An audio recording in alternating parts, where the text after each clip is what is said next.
Duke wins. Fatality.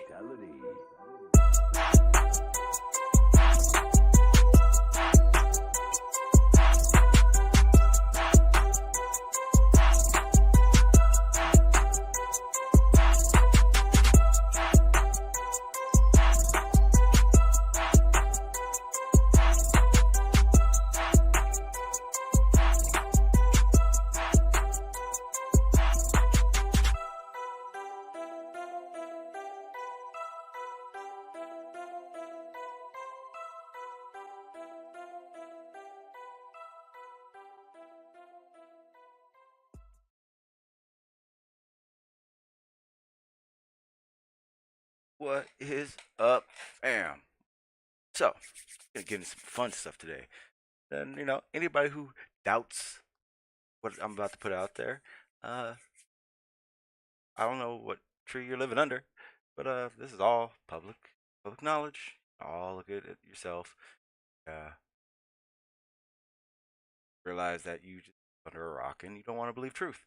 But for the rest of you, get ready because this is what I consider an important stream because it's kind of something that everybody needs to know. So, as I was talking to some of you guys in my little hangout thing I made, um, there's certain content creator that has recently started putting out a lot of content. That would be Anne. Uh, she has been putting out a lot of great content, and one of the videos she put out last night, uploaded, was about California's energy provider. That'd be pg&e. Going filing or threatening to file for bankruptcy. Kind of all goes into the fact of these big fires that have been going on because they have been the ones that were blamed. Now, it kind of all just hit me all at once when I was watching her video. Um, I know, a lot of you guys don't believe in space. Fortunately, I do, and it all kind of just blends into exactly what I assume is happening, and it's all just tall tale signs in front of my face. So before I get started, say what's up to everybody. What's up, FPV? Thank you for stopping by, my friend. Uh, Great uploads, great videos, your stream. Everyone go subscribe to him. Adam, what's up, sir? Congratulations. If you want to let everyone know in the chat, that's on you. Go ahead. What's up, groupie? Uh, what's up, Gorgonzola? Whatever the hell your name is, man. I keep telling you to change that shit. What's up, Bernie? How you doing, sir? We'll get into that a little bit later on. Um, who else is in here? I know Joey and all of them are gonna end up showing up eventually. We'll see. Who cares? I think other people are stream, so I don't really expect everyone to be here. But hey, stream will be here for a long time. But like I was saying, um, and she's been putting out a lot of good content. Her link is in my description. Her video and her YouTube page. So please go subscribe to her. Um, but like I was saying, uh, she put out a video or an upload that was basically just was talking about how the California fires we've been having have being blamed on PG&E. It's our energy provider. And with that, she has or they have expressed the fact that they're threatening to file for bankruptcy. And the second I heard that, it really sounded not right. It just threw red flags up because I have actually known for about a year plus now that PG&E has actually sold their energy rights to a company called Solareen Corp. Solareen Corp is they're basically they're the same things like Raytheon's and the Lockheed Martins, but what their plan is they want to put solar power into space. Basically, they want to launch these gigantic solar panels into space and then using radio waves uh, aim that frequency back down to California, um, providing us with what would be 24/7 energy. Um, Most of you guys, if you didn't know, California actually has 6 solar farms, which are the largest solar farms in the world. Um, Not all, some of them aren't as big as others in other countries, but of the six, we do have the largest solar farm in the in the world, really. So, and I know a lot of people didn't know about that. The biggest one being in Fresno. These things, when I say these things are huge, these are what they consider monolithic uh, uh, sites. I mean, these things are huge. Of the smallest, it is about, I would say, 7 miles across and 4.5 miles, I believe, and width. Okay, not everyone believes in it. There are people here that don't believe in space, period. So, you believe in the panels aren't practical. That's your opinion, but that's here nor there because I'm not saying it's there. I'm not saying it's going to work. They actually even admit they're not 100% on it working. But let's get into this. So, what I want to do is I'm going to play the, uh, the the upload or a piece of the upload that Anne had put out because I think it's like I said, it's extremely important, and it really expresses exactly where this PG&E company is going for. And when it gets done, I'll explain to you how asinine it is for them to be saying the things they are.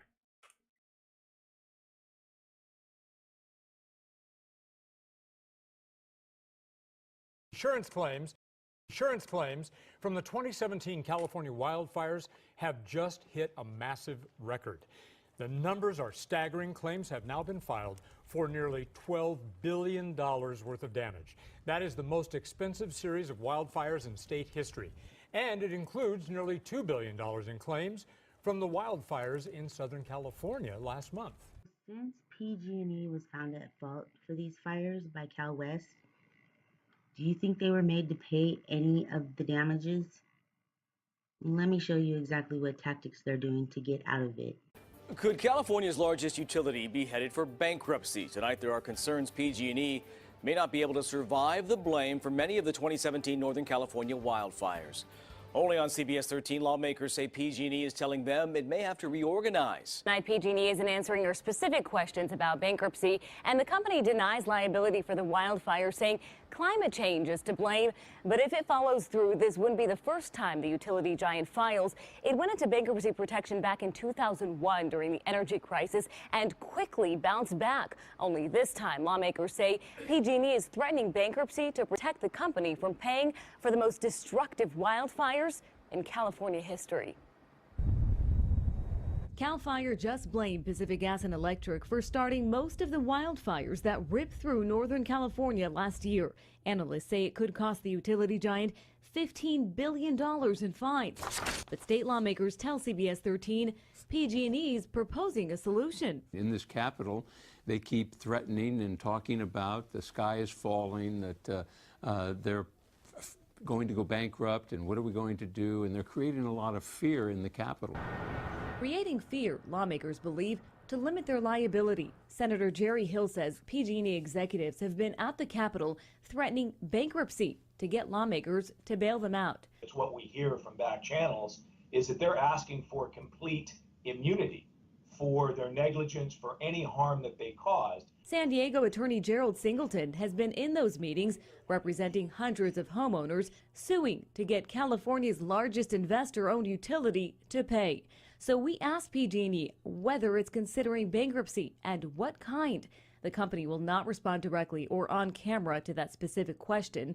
But in a written statement, a spokeswoman says California's rules about wildfire liability are not sustainable, saying in part, quote, PG&E could be liable for property damages and attorney's fees even if we followed established inspection and safety rules. The company also says it meets or exceeds regulatory requirements for pole management with a large inspection program.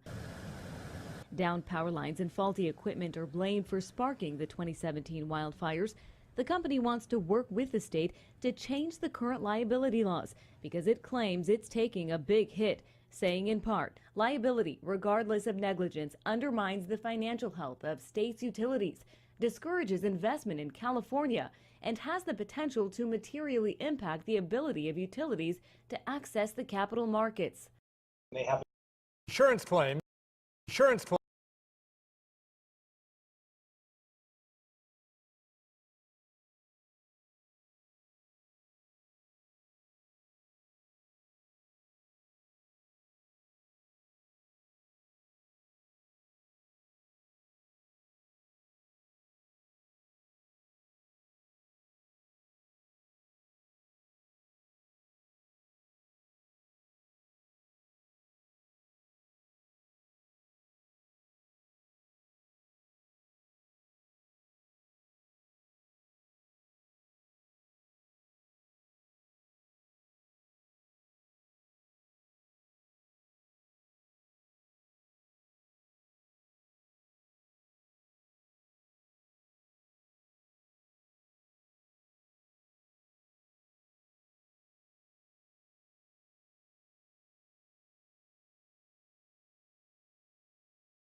All right, here we go. My bad. I apologize.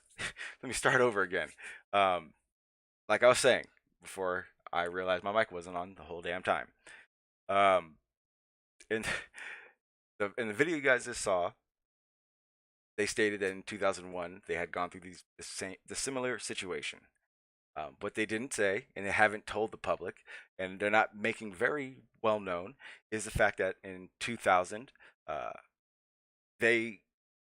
they went through a situation. I will repeat again. I've said all this, so bear with me. I do apologize. All the documents I'm going to show you, all the press releases and stuff I'm going to show you guys, all the links are in the description, so you guys can check them out.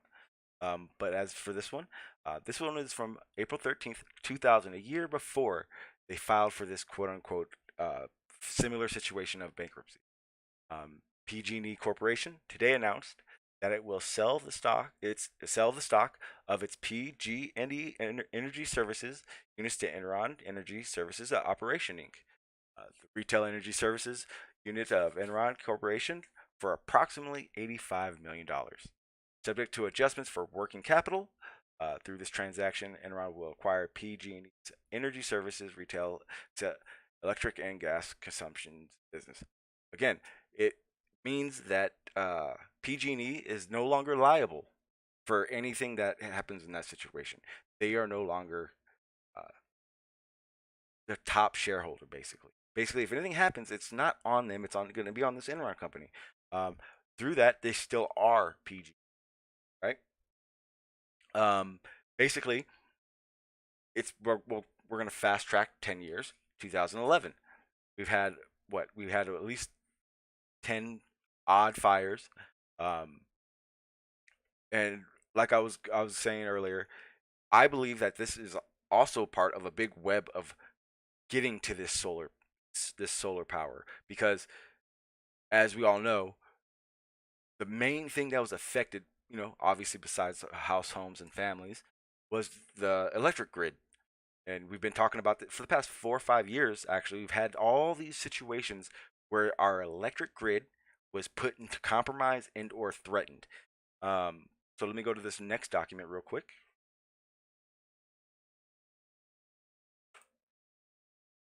This one is from 2011. This is Solareen Corp. Solareen Corp, obviously, I explained earlier, was the company that's going to be head of this space-based solar technology. As I stated before, and I will show you guys a video of the video I saw that informed me of this situation. that Solareen has actually bought PG&E's energy rights, which means at a certain point, Solareen now owns what happens, who can use it, and how it works. So as you see here, it says, I'm gonna kind of skip a little bit because the important part's kind of right here in the middle. Pacific Gas and Energy. I'll go ahead and do this so you guys can see better exactly where I'm reading that. Pacific Gas and Electric Company from San Francisco is an energy sector for decades. They have produced power for atomic energy, natural gas, and water. Now PG&E has gone ahead and collaborated with. Or give me 1 second, guys. 1 second.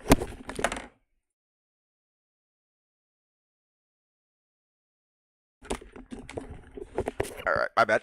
To get sure it was. Now PG&E has gone ahead and collaborated with the Manhattan Project or Manhattan Beach startup called Solareen Corp. But what part this deal apart, or what's but what puts this deal apart from others? Accurately, Solareen Corp aims to launch a series of giant solar collectors into orbit, 23,000 miles above Fresno.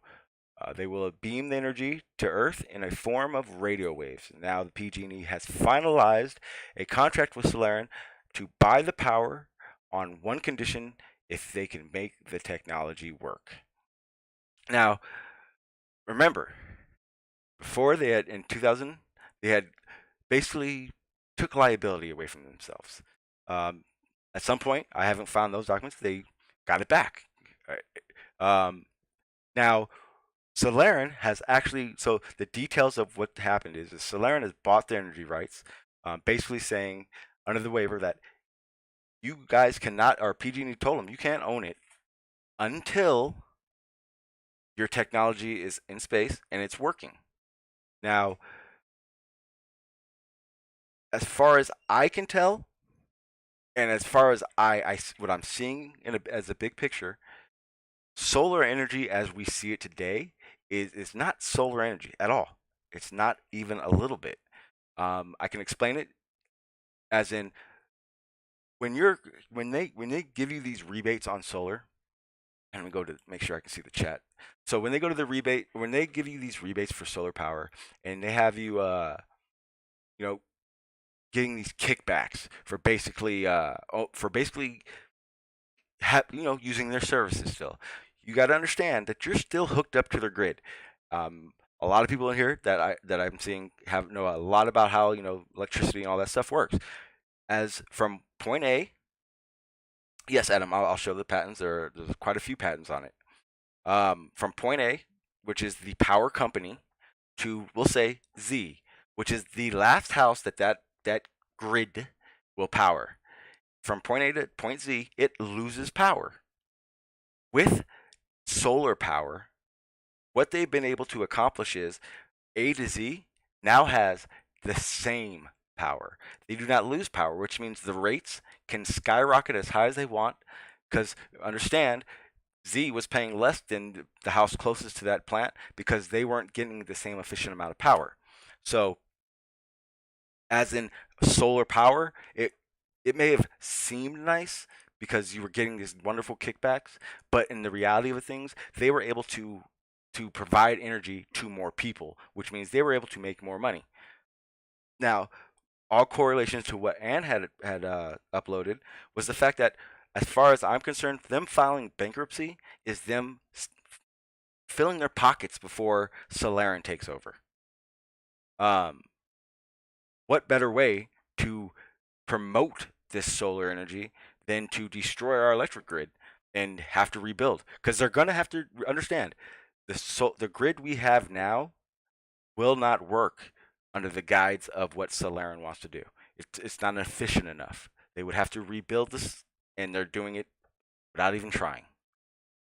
Okay, let's go to this next document because kind of puts in perspective exactly what PG&E's been doing over the past 10 years, from 2000 till 2011 until today, actually.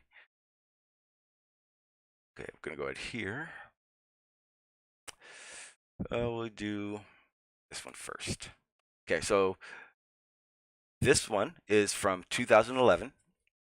It says Department of Energy offers $2 billion in conditional loans guaranteed committees for 2 California concentrating solar power plants. So, along with Solareen, mainly PG&E, they were given $2 billion to build these solar farms. Like I said, these are massive sites, massive. They're not going. They haven't been saying they're building these things for this technology. Yet been talking about this on the internet under wraps for a very long time. Go to this next one real quick.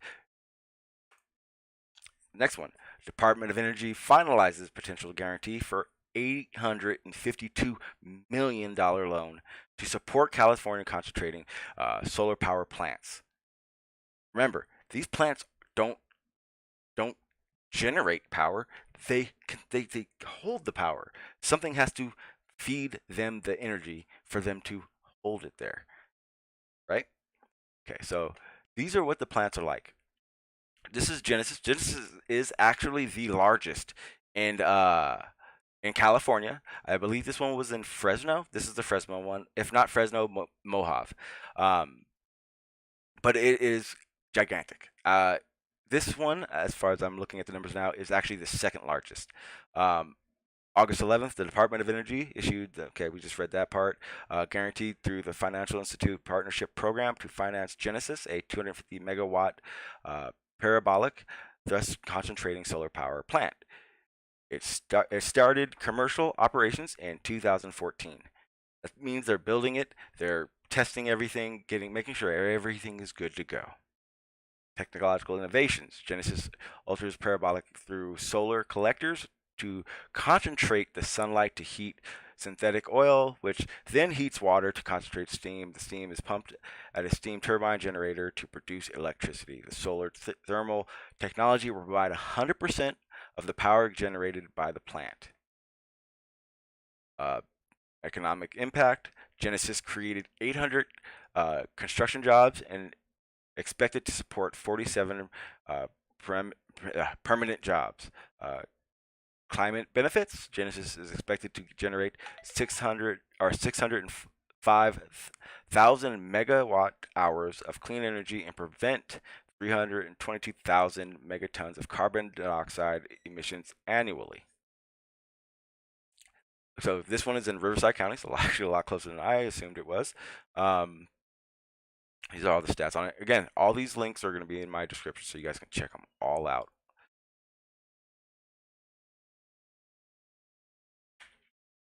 But like I said, these farms are insanely huge, and I'll find a few more of them so we can show you guys. The last one of these screen share pages I wanted to show you guys is Solareen's. This is the page. They've had this page up for probably about 3 years now, but it's basically everything. Their plan basically for this technology. Go to the overview. And again, I understand people. I know a lot of you guys aren't buying it, but it's true. So here's all Solareen's projects that they have going on for the solar power. All the patent numbers. Adam, you asked me about those patent numbers. The link is in the description, so you guys can find this as well. But I also do have some patents we're going to show you guys. There are some very questionable things that I have an issue with.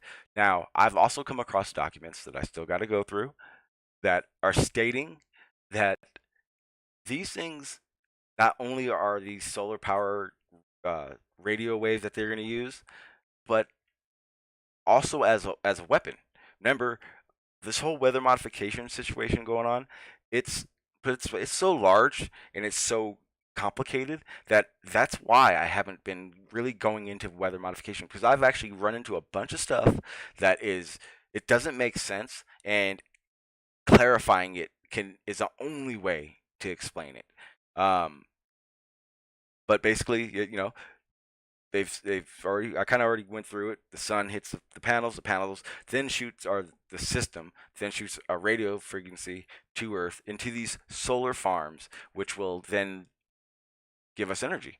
As far as I can tell, and I've actually had conversations with people about this. It doesn't seem economically feasible, based on the fact that the maintenance, the, the amount of radio frequency lost in transmission is huge. So let me get back to this chat, and then as I'm looking at the chat, I got to find some pictures and stuff, and we'll go through that way. All right, Titan, I'll check that out in a minute. Let me see. What's up, Alan? What's up, Titan? Jay in the house. Hey, Nikki. Fluffy Toke. I said, what's up, I Spy? Tammy, how you doing? Let's see. Okay, so one thing I definitely want to do is I want you guys to see these solar farms because it's freaking insane. So let me get this up real quick, and I'm kind of getting to the end of the stuff I wanted to show you guys. So I'm gonna open the panel up in probably about 5 minutes. So just bear with me for this one part.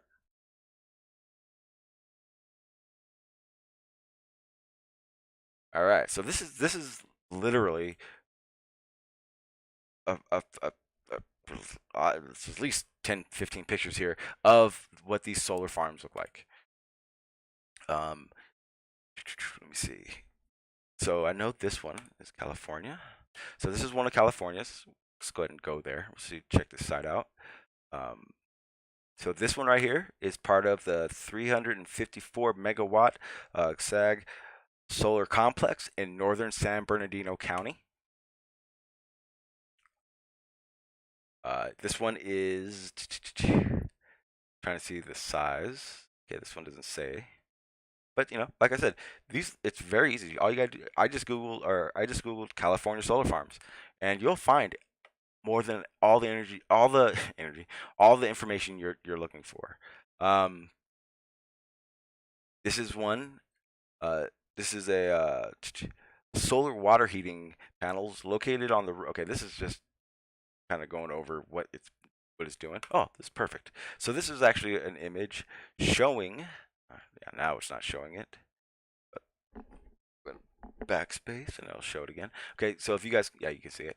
All these little red dots, spaces here. These are all the solar farms that we have in San Diego, California, Southern California, especially. Again, these are insanely large solar farms. I'm not sure if anybody's seen these before. I've driven past the one in Mojave, and you don't see past them. I mean, it's literally everywhere when you look out there.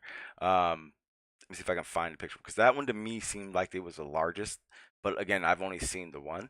But I've never seen anything this large. So let's see if we can get to that one.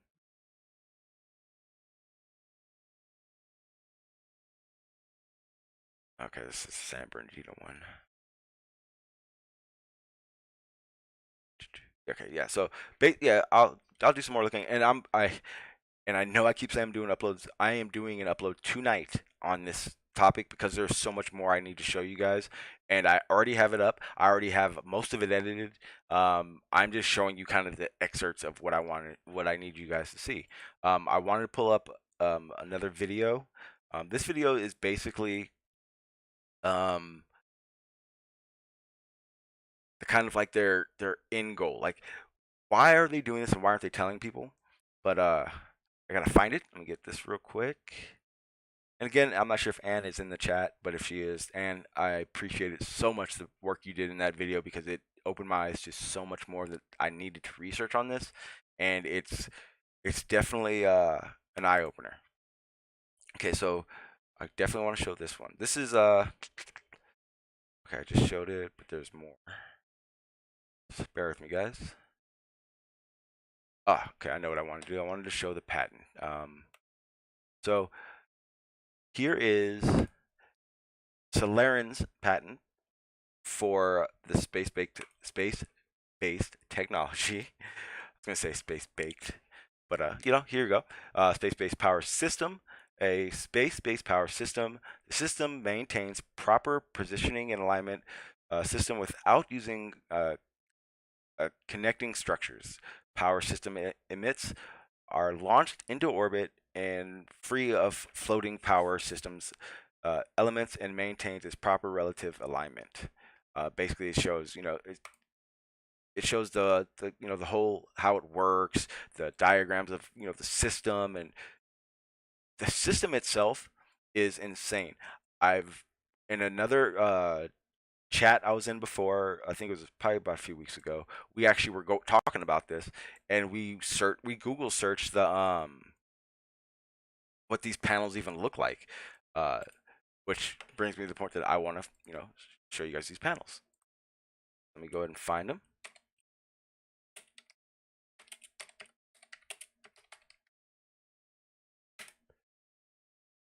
And see, and this is how we found them. I'll see if I can find a good one right now. Now, mind you, these aren't the picture I'm trying to find. It's not an image that they've drawn up for their design for us to get a good idea of what it'll look like. These are actually where they've built these panels, and they're storing them for the meantime until it's time to go. I believe, again, I know a lot of you guys don't believe it. I believe that SpaceX its primary mission, its reason for all these launches it's been doing, is to actually get these, get these panels and this technology up there.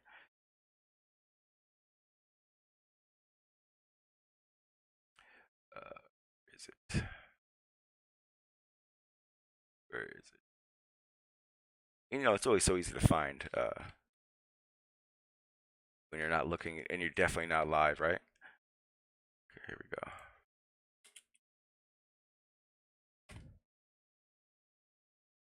We'll see if I can find it, because the one I saw was insanely large and stored completely different than any kind of solar farm would be.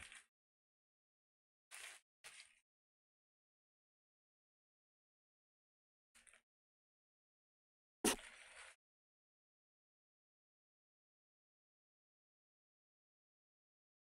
think this is it right here. No. Nope, that's not it. All right, well, basically what I'll do is let me go ahead and I'm gonna get to the chat so I can see what you guys are saying, and at the same time I'll be able to go through these pictures and eventually show them. What are you guys saying? What are you guys saying?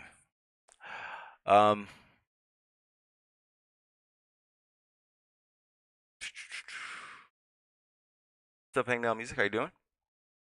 See you can find. How you doing? I'm gonna go ahead and show you this one, because this is basically how it was stored, and it's like it was stored in basically a freaking giant lake. But I want you guys to have an idea of what's going on. So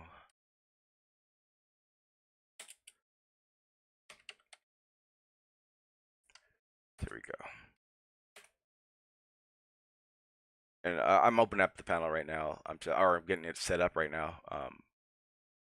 Luckily, I got the two screens, so I'm able to simultaneously do this. Let me see. Okay, so if I don't find the one I'm looking for, I do have a good illustration for it. And a good comparison to the size, because I have a good idea of what it's going to be like based on what I was looking at before and what I was reading on. That it?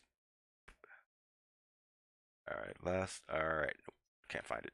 All right, so basically it's going to look like this. Okay. This is like, I'll be able to explain it better once you guys see it. So one of these is basically not the whole string you're looking at right now. It's where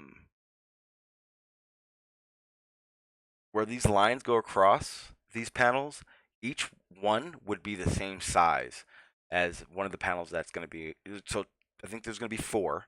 So 4 of these each squares will be what is going into space and what would be doing it. Each one of the squares, not the whole thing, just where that line goes across. That'd be one panel. Yes, and it is insanely large, and it does seem kind of ridiculous. Just know that they're not launching it like that. This is where they build it here, they test them, and then they would send them up. That would be just the logical thing to do anyway. Okay, so the panel is just about ready to go. Let's see.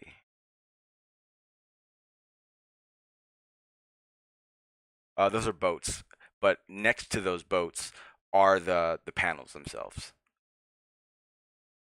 I'll do this for you guys because I know the way my screens are set up. I honestly can't tell if you guys are seeing a very large image of it or not. So I'll do it this way. You guys can see exactly what it is. I'm pretty sure you guys can see pretty good now, right? But yeah, this is the basic of it.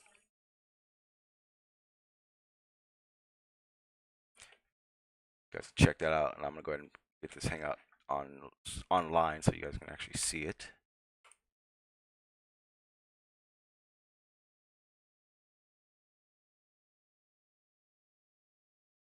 Yes, the stream will be open panel. I'm setting it up as we speak. Or not setting, it's getting it on screen so that it makes you guys can see it and it's there. And I'm not sure if it's happening to anybody else, but is anybody else's, like, every time you go to your YouTube, like, everything's changed or flipped around or in a different configuration? It's getting actually pretty annoying. Like, I gotta relearn it every time.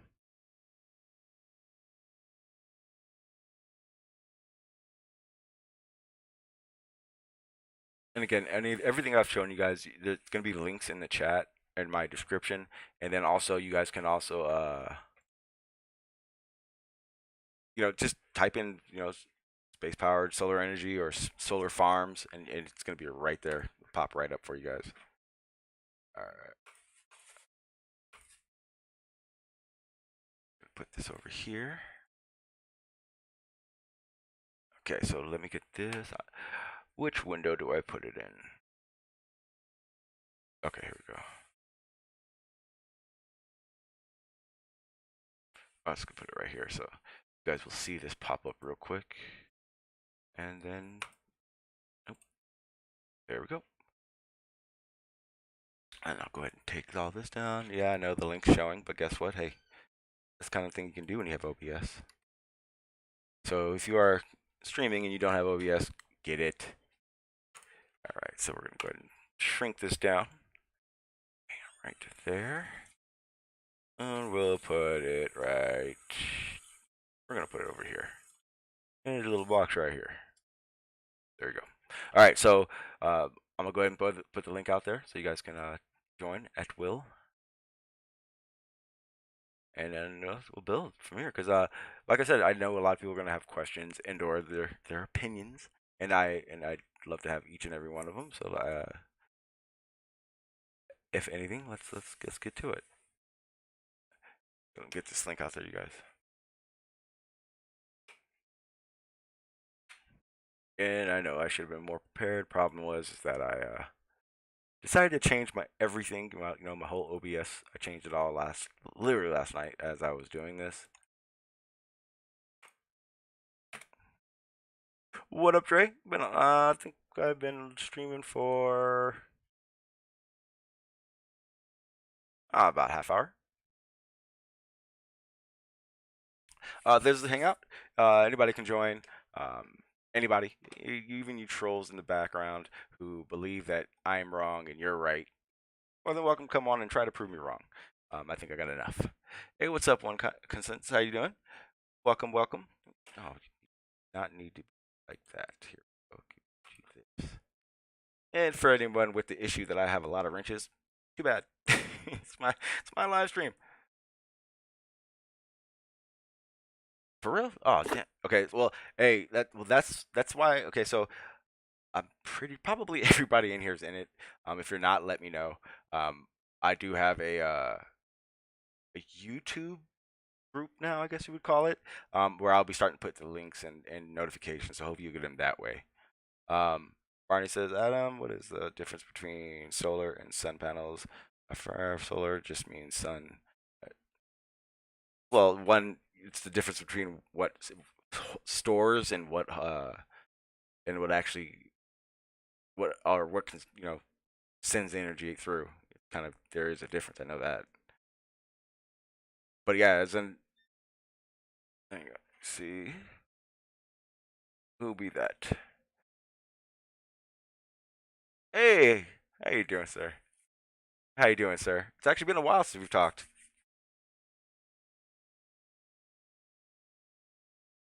Yeah, yeah, yes, yes. For those who knows, he is a Glober, but he's what I would consider a respectful one. He's not, he's not one of the trolls. Okay, so no one has to worry about that. Yes, he does. He wants to get his truth out. So I do respect him for that. Uh, hmm?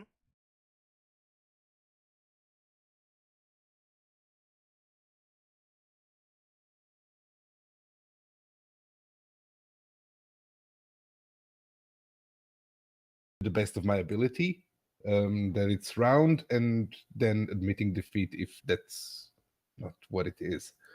Right. Well, I don't care about being yeah, right. yeah, no, yeah. What's up, fellas? So hey, what's up, Dre? How you doing, sir? Yeah, I just want to ask Barney a question real quick, just to get a little clarification. Go ahead. When you say round, do you mean spherical?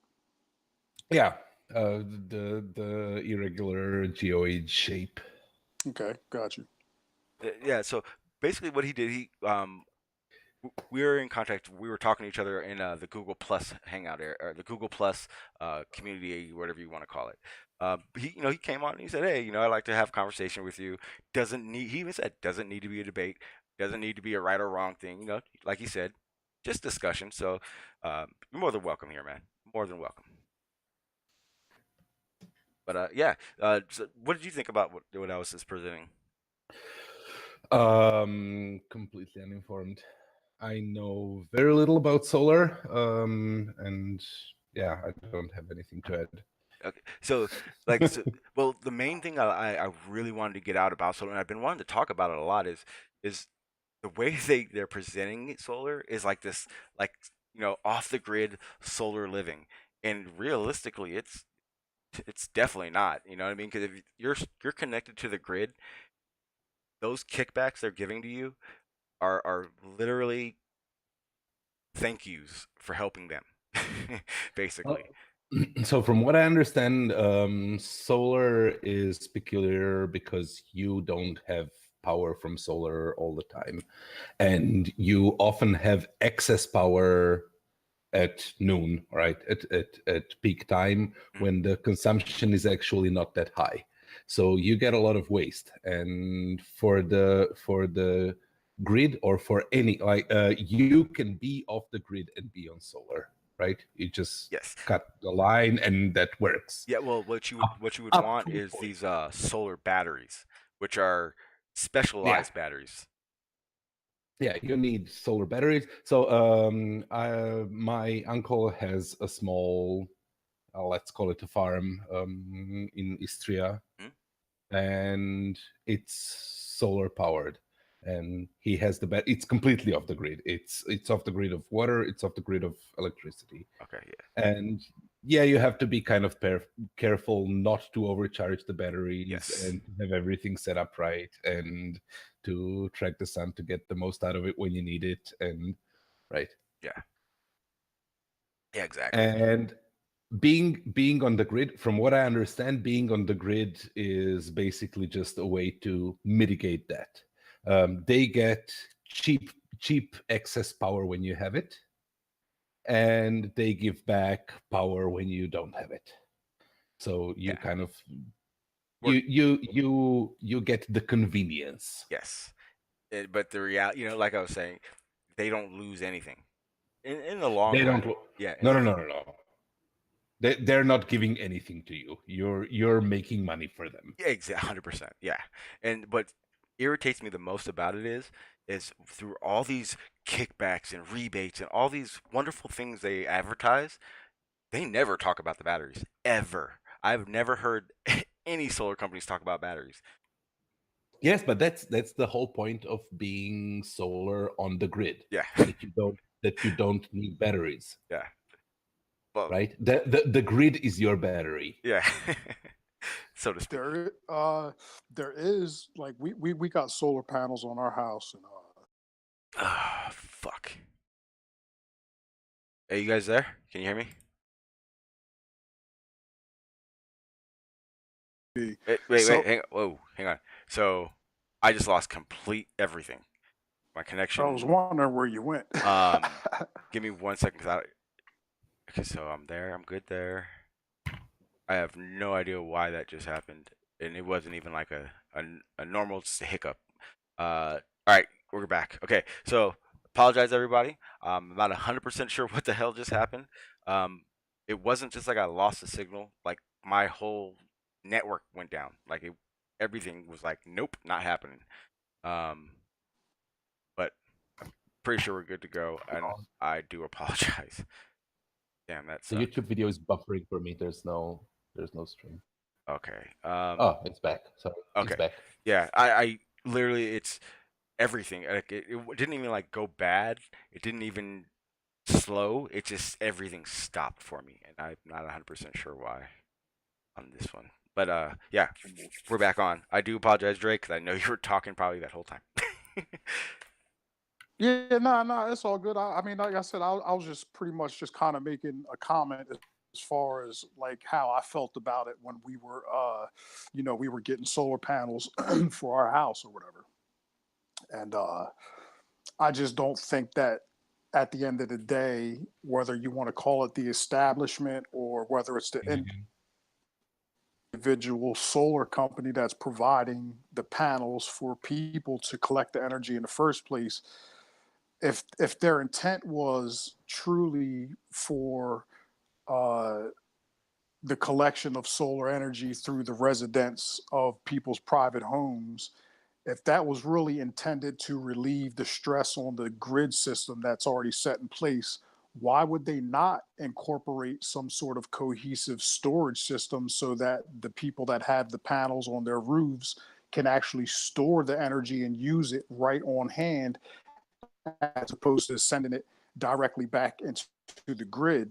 And then put it this way, this I'm just going to give you my rundown of how I understand our agreement with our solar panels. They put solar panels on our roof. It doesn't cost us a dime, and then they sell us electric at a cheaper rate than the grid system offers. So basically, if PSE&G or Atlantic City Electric or whatever you want to call it, they want to charge us 35 cents per kilowatt hour for electricity, the people that basically put the solar panels on our roof, we purchase that solar energy, that our roof, from the company that gave us the solar panels for like 15 cents per kilowatt hour. So we do get a discount, but that energy goes directly into the grid. Mm-hmm. Now, my electric meter is running backwards the whole summer, but yet I still have to pay an electric bill to the people that are providing the panels on my roof. Mm-hmm. So what I'm saying is, now when these systems first started being deployed in the United States, as far as I know, a big reasoning for them supposedly giving out these panels and whatever else the case may be was to relieve the burden on the aging infrastructure as far as the electrical grid is concerned. Yeah. So my thinking is, if they truly had the intent of harnessing solar from people's personal homes, why wouldn't they provide a cohesive storage system, meaning the battery, to go along with it? That way, it reduces the load on the grid. Because what happens is it would take more of their power to build your storage than you would actually use. That makes What sense. kind of battery are you guys talking about? Like Solar batteries. You mean batteries to Well, store the power after every day and then give it to you during the night? Yeah. Yeah, right, basically. right. That's that's basically a Tesla Powerwall. Yes. Yeah. Yeah, well, see, this is what I'm getting at. They don't want you to have access to it like that, though. So basically, like when my electric goes out, panels may be collecting more energy than I could ever use. Yes. They have automatic dibs on it. Yeah. So I don't. exactly. Yeah. That's exactly what Well, it is. that's the whole point. Yeah. That's the whole point. That's why they're doing it, right? Yeah. They're giving you free solar panels. They're giving you cheaper energy than the network can provide, and in return, you're producing energy for them. Yeah. Seems Right, efficient. but I'm cycles still through. paying for it. Yeah. Yes. Yeah. This is what I'm saying though. But technically, I'm leasing these people my roof space in order for them to collect energy. That's a But at scam. the same time, this is what I'm saying. At the same time, I don't get to use that energy. Basically, I'm not going to say because that probably would be a stretch, obviously.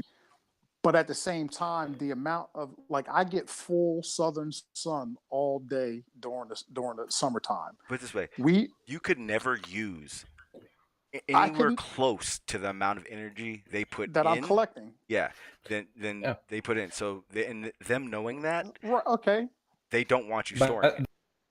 there is another point. That's You exactly what I'm getting at, though. you They could never. ultimately want it at the end of the day. They don't want you to have the ability to be able to collect that energy and use it at will when you need it.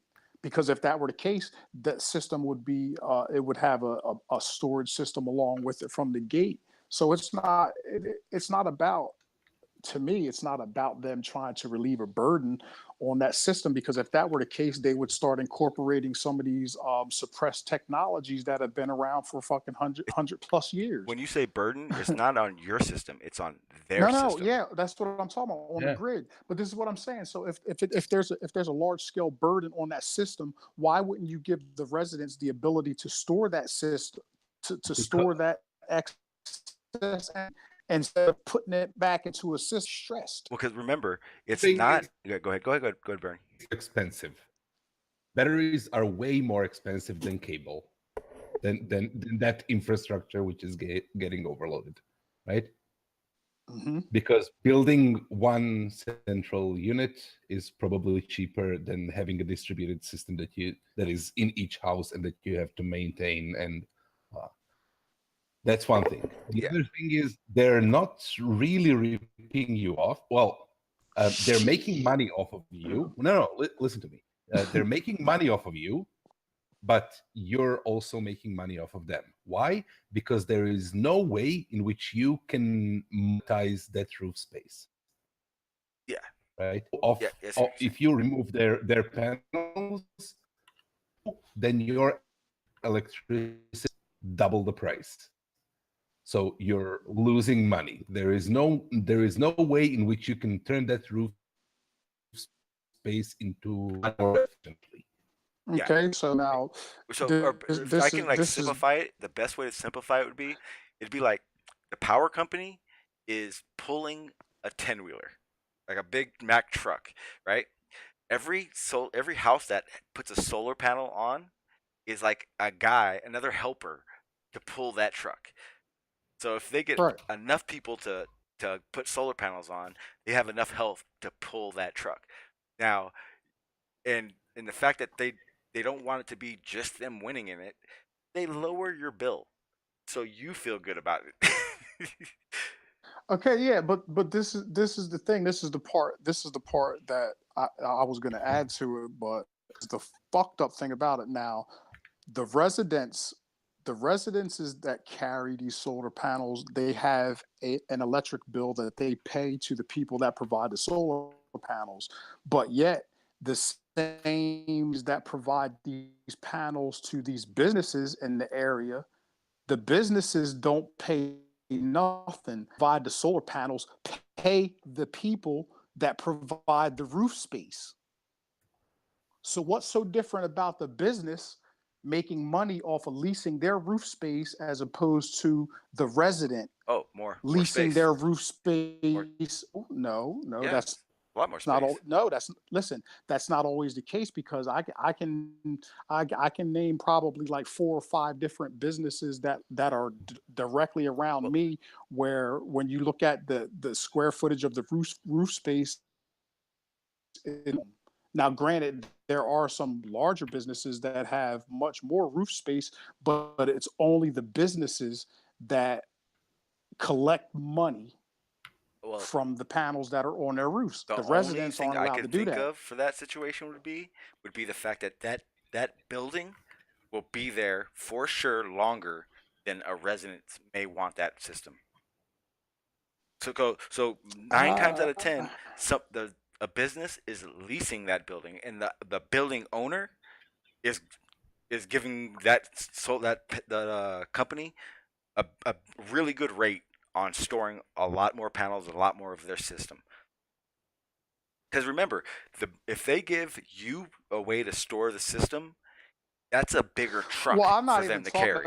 I'm not even talking about storing the energy right now. I'm like past that because I see what you're saying. like Because it's like, I for can't instance, my I father, understand how that works. my dad had two cell phone companies paying him to have towers on his land.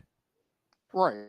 And you're And it's the saying, same premise with the solar yeah, panels. Absolutely. So now if I have a big ass yard with a tower in it and the business across the street has a big ass yard with a tower in it, we're doing the same thing, but the business actually makes money off of letting them put the money, but me as a resident if it was the same situation, off of it. it's better location. That's the only thing I could. And across that street would do it. Nah.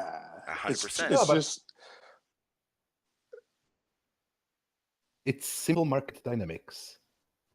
They do it because they can, because you cannot get a better deal. oh If you could get yeah, a no, better deal, you would go. I absolutely Yeah. agree with that. I absolutely agree with that. But at the end of the day, if whether it's a business or anything else that can actually generate or lease their roof space or whatever the case may be and make money off of it, what's so different about that business leasing their roof space as opposed to a resident leasing their roof space? You're basically providing a service for them, and they're providing a service for you. But the businesses make money off of it, and the residents don't. They just get a reduced electric bill. Like I said, the only reason I could possibly think of is guarantee a business. They're more likely guaranteed to have them keep that system than you would be. I mean, I guess. I mean, that's the only thing I can think of. I mean, when it comes to the towers, they're not going to put a tower unless it's a prime See, spot.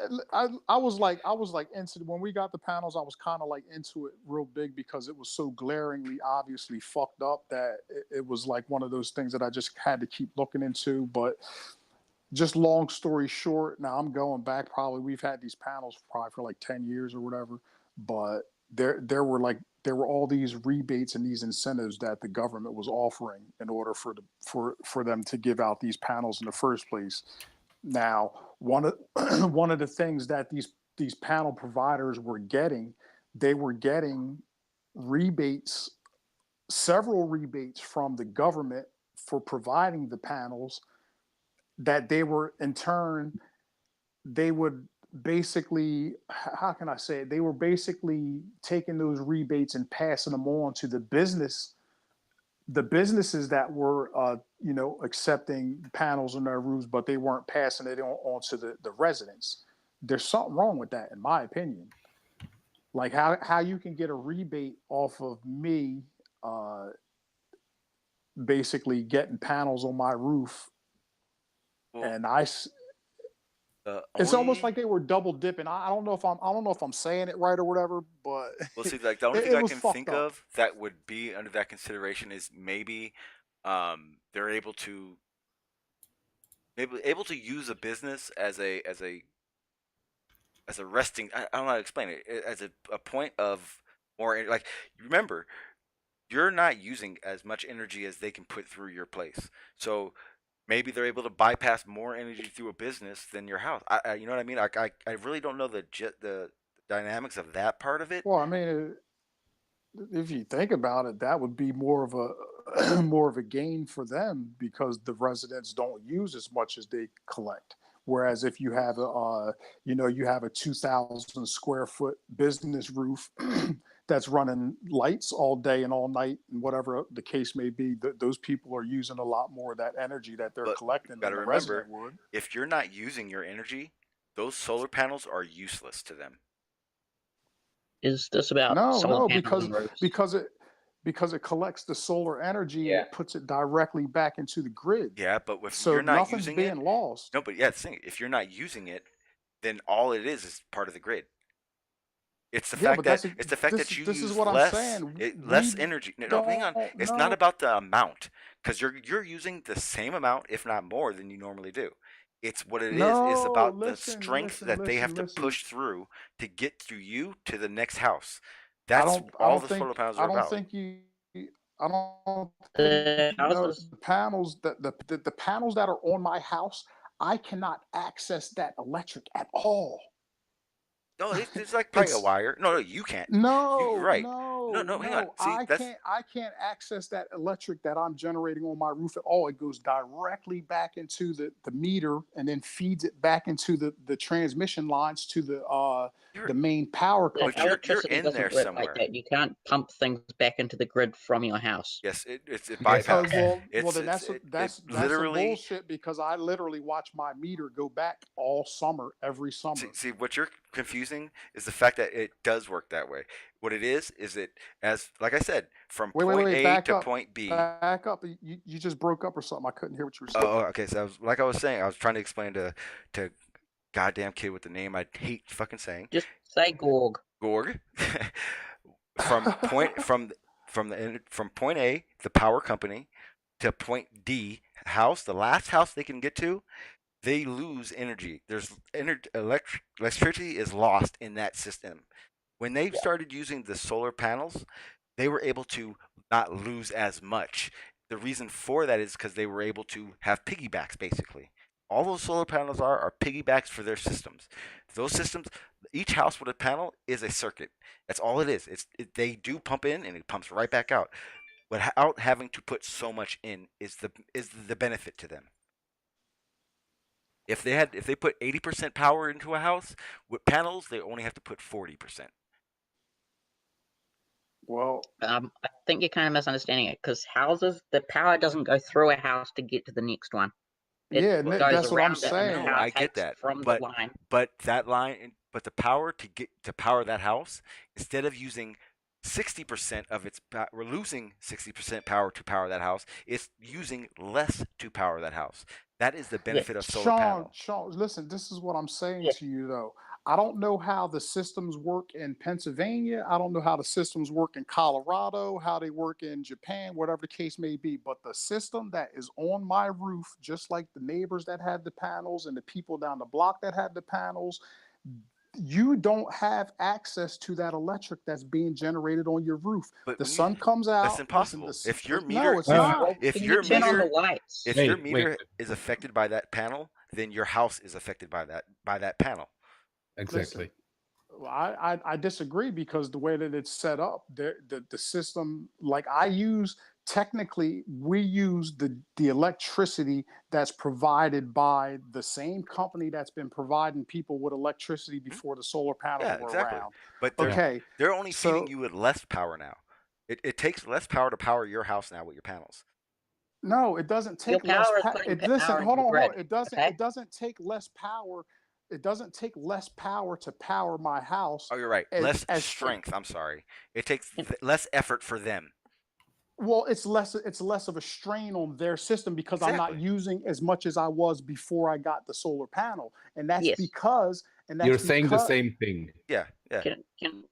We're just Can saying it. I just okay, like so try? then well listen, but this is what I'm saying to you, like, and this is what it is. I do not have the ability to use that electricity that is You're being generated not understanding. on You my are. roof. It You're goes getting that. Okay. no. They wouldn't. It's Can impossible your for that house. to go I to haven't the The- really panel got to explain and this. your house separately completely. That just means Say they're what? putting a panel on Can your house. Go ahead. can I just like try and have my go at explaining this? So basically, what's happening is the solar panel is powering your house first, and then if there's nothing to power on the house, it goes to the grid. Now, you can still use the power from the grid, so even if you are using more than the solar panel outputs, you'll be using the Right. power from the solar panel and from the grid. If you aren't, the solar panel will be powering your house and then the grid.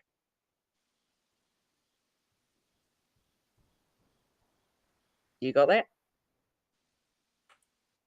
Yeah, I When mean, you said you watch your meter go backwards all summer long, all summer that long. means, yeah, that That I'm means that the generating more than I'm power, using. That's what you're saying. yes, but that means that the power from your house is going into the network, which means that the solar is first powering your house and then the excess is going into the network, right? Yes, exactly. Right. Okay. Yeah. No, that makes perfect sense. No, that makes sense. Remember the Absolutely. analogy I gave? Power company is pulling a big freight truck.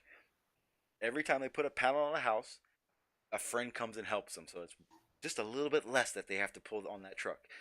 Over a time, a community I has them. got you. Yeah, a community has them. Then it's easy to pull that truck. That's all. That's the only thing solar does.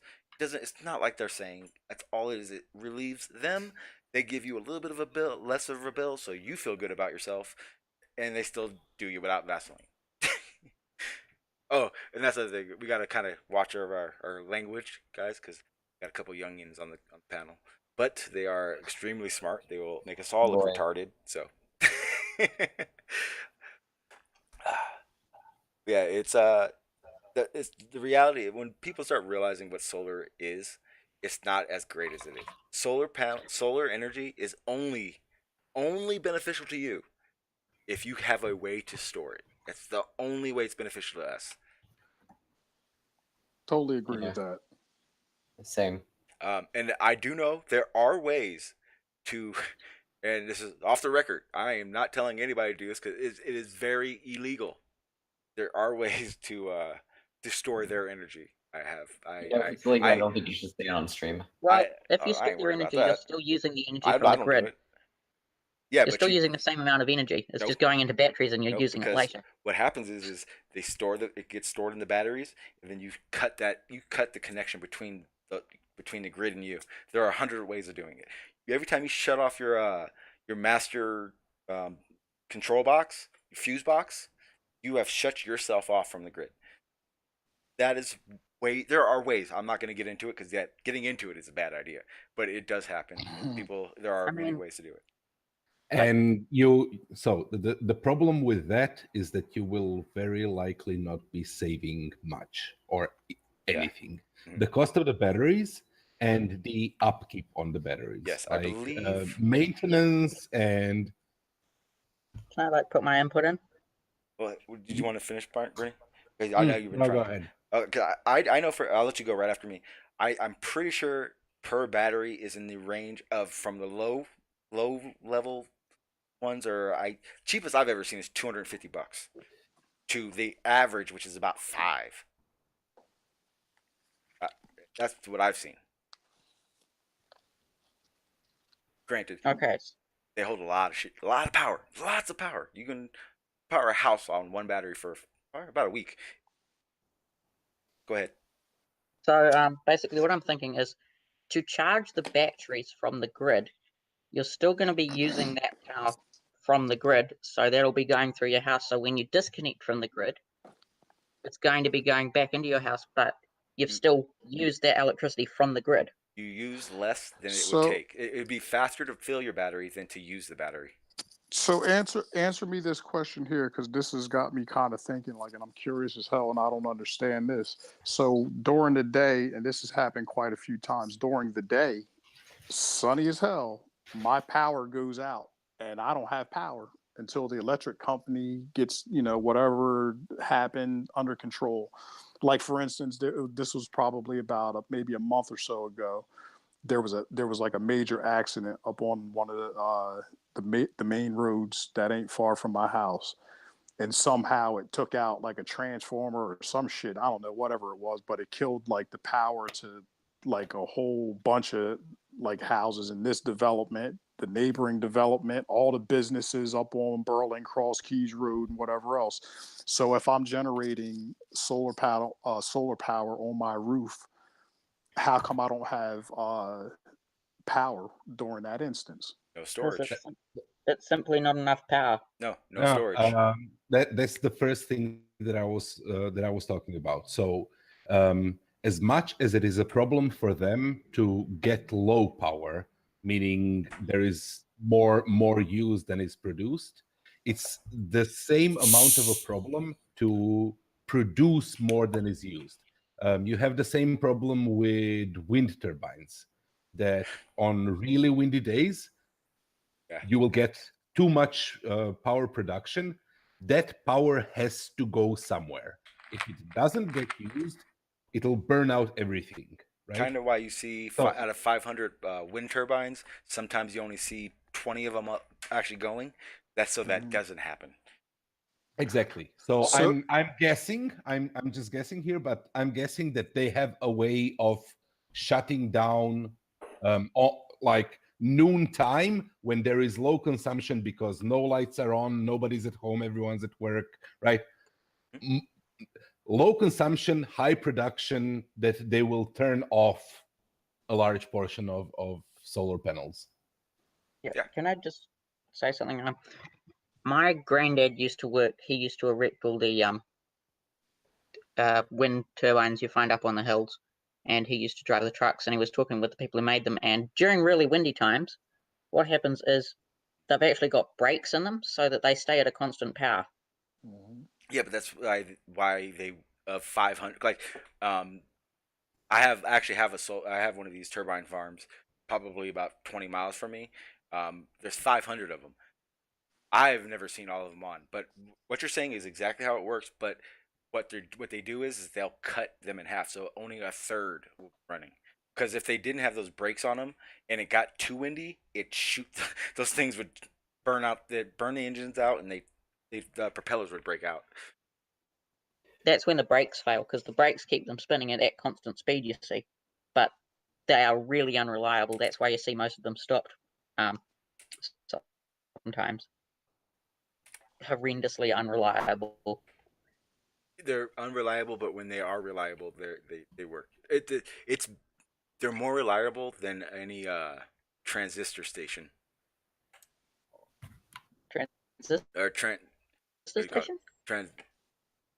Transformer. Transformers. Thank you.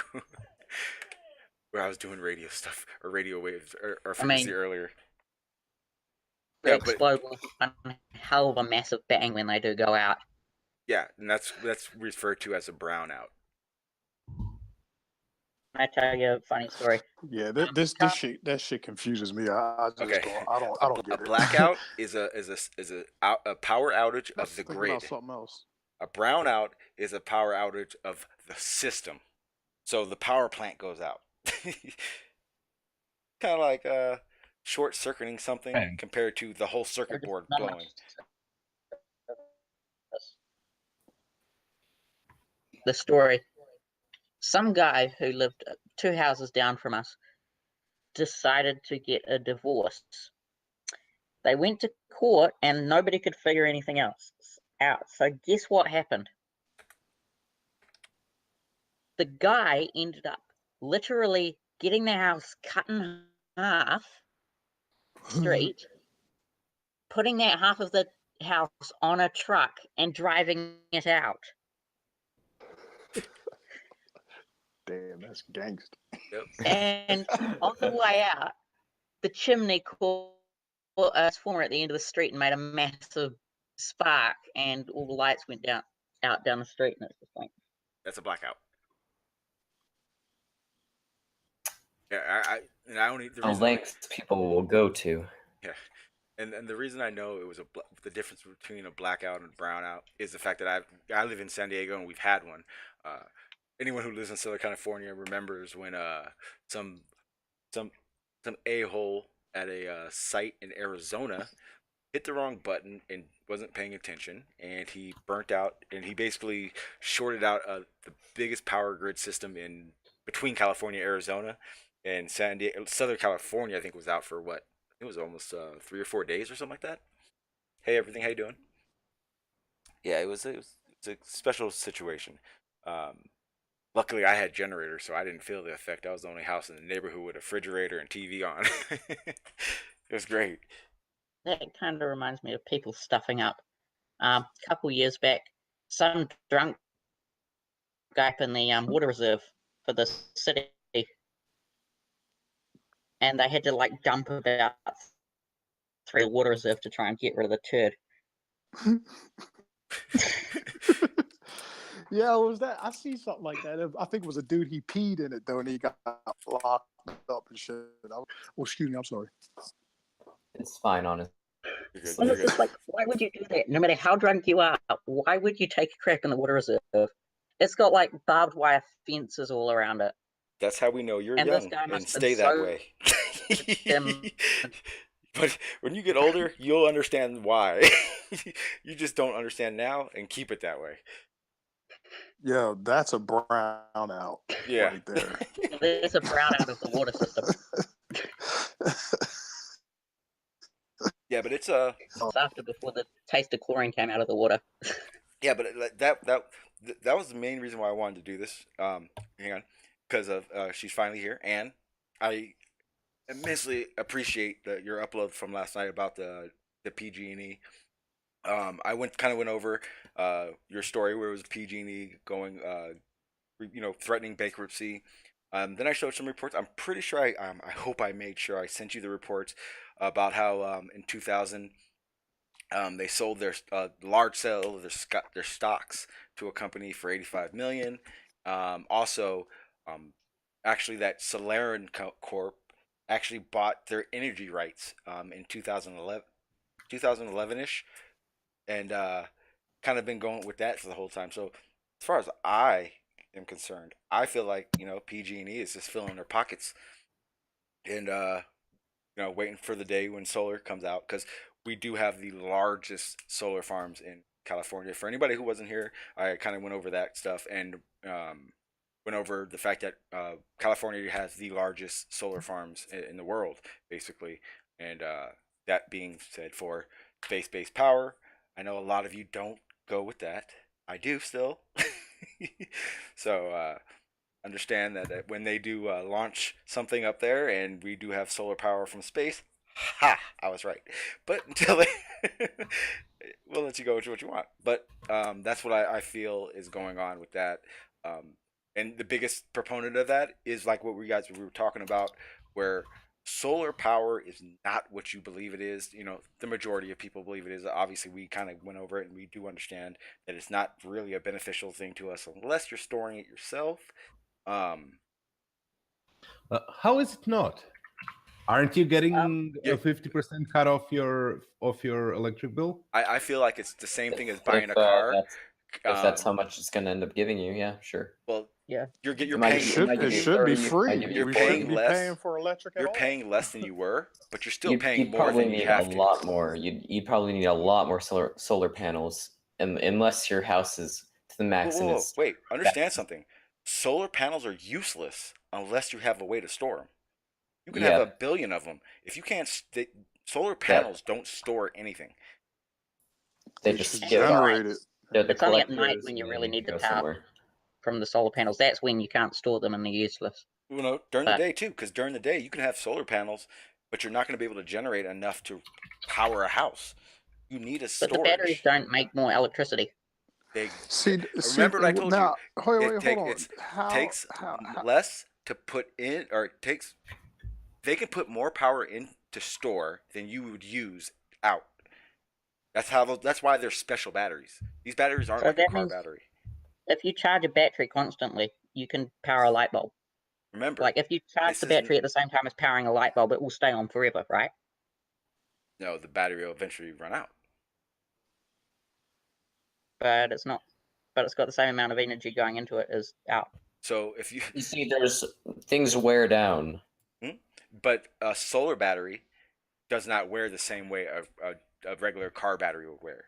They're different. Of course not. And that would be the difference between it. So it would A solar battery stores a lot more. Even if they're the same size, a solar battery stores a lot more than a regular battery does. And the power it takes to power your house takes less than it took to put in. If that makes sense.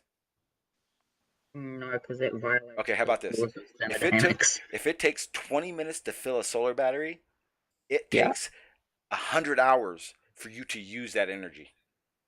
But that doesn't necessarily mean that you're putting more energy in. It's just it's going out at a slower rate. Yes, that's what a solar Exactly. battery But it's does. the same energy in and out. It's just slower when it goes out. Okay, but a car battery doesn't do that. The your grid. That's what a solar. That's the whole basis of a solar battery. The fact that it doesn't take as much time to fill up, but it takes a long time to get rid of it. But it powers your house. That's why a solar battery is so beneficial. Now, like I said, Well, in one day. So let's just go over 24 hours, right? 24 hours time, you'll the amount of power going through your house and out right now, you'll you won't use it all. We've already established that you don't use everything that goes in. But if you had a battery, Yeah. you'd be able to use much more that came in. Yeah, because it's has it's more is being able to stay with you before it goes away. Yes. In very simple terms. Yeah. It's just it stores it. That's the only basis on it. I mean, you could use a car battery. It will store it, but it's not going to last very long because it's not set up for that. No. No, Have but to link a bunch of them together. You can change. You why can get a bunch of them change. when you can just get a solar battery? Why get a bunch of expensive car batteries when you could get and also but just single Yeah, solar battery? It take I'd say it take 20 not I'd say You can 30 probably do it with batteries. 10. You No, can probably do it with 10. I've seen a couple of videos I'm telling you right now, that's on car batteries in order to store their solar energy from the panels. okay, but I'm telling you right now, Can a I just, solar like, battery is by It's much more far efficient. more efficient. Oh yeah, It's it's probably insane. yeah. Well, can I I'm just looking at it. I'm looking at it from a DIY perspective. There are people Well, out if you there want that to do are that, then that works just fine. You just need a lot of them. yeah. Yeah, You you just just gotta link a series of batteries and together in order to you're collect it. gonna be Yeah. collecting batteries and a lot faster than you ever would have to. So I think a solar battery has a life expectancy of what I think it's 5 years, I believe, 10 years maybe. Yeah. But I do mean you have it's to use solar energy to charge a solar battery? n- No. no. But it's not the fact that it takes it's the type that goes in. It's how it stores it is what it is the beneficial aspect of a solar battery. It's how it stores it and releases basically. It Why takes a aren't they lot using longer electric cars with this sort of technology then? because it would take a car a lot more power to build up that power. No. No? Are just fast. Same amount of power. You don't put a little power in and get a lot. You cannot get more than you put in, No, right? no, no, no. I meant It's just that the solar I think battery power hang is on, hang on, can hang I on, think we receive should a hang on, lot Ghost. more power. talk about energy because power is energy. Yeah, fair enough. So Should we energy. say electricity? Energy. Talking about energy, right? Uh, Yeah, so you put that and going to get out less than 100 joules of energy because it's not 100% With any efficient. battery, yeah. But you can put in like a kilowatt of energy to charge it up quickly, or kilowatt it up quickly, but then you can get like 1 watt out for a very long time. Well, then, see, that's also why the Yeah. type of solar panel, the size of the solar panel, all matters as well. That's going to be what builds your energy source. How fast does your battery fill up? Because if you live off the grid total, like you live completely off the grid, and you got a small panel and a big battery, you're going to come through situations where you don't have any more power, where you have to let it build up. Yeah. I mean, it does all that matters. Just a little quick thing. In our house, we've actually got how much power are you using at the moment? And I just checked in and it says 2.3 kilowatts, which I think is quite interesting. You're kind of breaking up. I didn't see where you were going with it. Oh. Well, LCD screen meter thing that tells you how much in the given moment. So at the moment we're using 2.3 kilowatts in our house. That's nice. Which is like 3 horsepower. On the topic of solar, and are we discussing if it's efficient or not, or just the way it works? All of the above. Anything you want. You guys don't. You two don't really come into the panel too much. Or you two are. I mean, once I open this panel, it's open. Usually and you guys listen. can do whatever you guys want to do. You can talk about any topic. Well, okay, because within reason. Yes. Okay, so on the grid, there are these 3 huge solar thermal plants that have been across the Nevada-California border. Yes. That's it. Yes. And hang on. Is he breaking up for you guys taller in the than chat? 40,000 homes. Hang on 1 sec. Would that be, worth it? I didn't hear you because you were breaking up, and I'm trying to find out if it's me or in everyone else. Are you guys hearing him break up? You're breaking up. It's your end. You're both. Oh yeah, breaking it's up. me. It's me. I'm watching it. Hang on. You guys are gonna have to give me a second. It's jumping around again. That's fine. Totally fine. I watched this documentary on how science were going to store over the night, and they came up with the idea that batteries weren't really the best idea to do it with. You used molten salt because it's very that's what's inside the top where all the mirrors and thermal plants are pointing at. Molten salt create energy. Well, those plants are there for when they set up the space-based power, right? Energy. They power the grid. Yes. Well, they just ship up buckets of salt, and then they heat it up in the big blanket or whatever, and then just drop it back down to Earth. Well, it's going to be radio frequency waves. I'm just kidding. I'm just making a joke. Oh. Okay. I just thought it would be amusing, some guy just trying to catch molten salt as it's dropped bucket. Now, the one of the issues with that is the pump maintenance. water up there and then. What? Well, what? Because this is the part I don't really know too much about. The actual loss of frequency that will be, if they use this beam, how much of this energy will be lost in transmission? Anyone have an idea? Not much radio. Wait, what did the topic change? Well, what it is because we're talking about the space base. It actually shooting this radio frequency to these farms.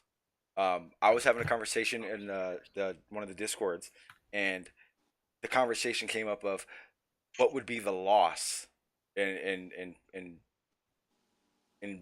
frequency and power from the beam traveling from space to these farms. Would it be worth it, basically, with the loss you would get? Because there's going to be a loss. It would only be equivalent to the distance from the radio drop off would be around about that from the ground where it's being received to the emitter on the panels or whatever. I think I read it was at 23,000 miles. That's a lot further away than I would put it. Well, you're not them. That's why you don't. I was thinking low orbit, but then it's you're going to get random eclipses. But you don't want it. Well, see, that's the whole point of it being so far out. It's 24 hours. 24-hour sun. You put it at a Lagrange point, and it has constant sun, constant position relative to Earth, constant distance from Earth, right? Yes. And also, fun. I'm pretty sure a lot of people heard me. This is exactly what I think SpaceX is for. I don't think SpaceX has any other objective but to get this whole launching thing figured out and to start save cost dramatically. Because I'm not sure if many people knew it. I gotta refine the site I was reading it on. But they want to start launching these parts for the system late at the end of this year, early next year. So wait. How come there is so much space, satellite, Lagrange point conversation in basically a flat Earth? Because my friend, because he in believes in satellites. space. And yep, He believes in I don't believe in a dome. I believe in space. Now, I've been asked this question: How does that work? Exactly? I don't know. So here's my point on that. Basically, NASA has since the 50s. NASA has done nothing but try to figure out ways to improve. Correct? There's one thing that hasn't changed, and that's their propulsion. But they have hundreds of different methods that they're studying for propulsion, and a lot of them would completely would explain not having to do this quote unquote orbit. If not that, you don't need it. Why does it need to be a sphere to orbit flat Earth? Why can't it go under? The cameras do shut off for a period of time. Well, I mean, how does propulsion work in space? There's particles, there's ions, there's nuclear. I mean, I don't understand them all. I know I have no clue about a lot of them. Propulsion. By propulsion, do you mean how do rockets work in space? Propulsion working in space? Well, how does it work? I'm curious to know how same. propulsion works in space. If just there's, the same. Are you by that? Are you saying do you not? How do rockets work in space? By using a what he means is, so a rocket launches off the pad, right? Yeah. He doesn't understand how a rocket's able to have that push, basically, is what he's mean.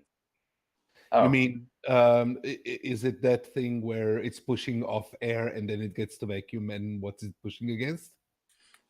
It's got to push off of something. No, it doesn't. No, it doesn't. No, rockets don't work by pushing off of things. No, you see, they create thrust.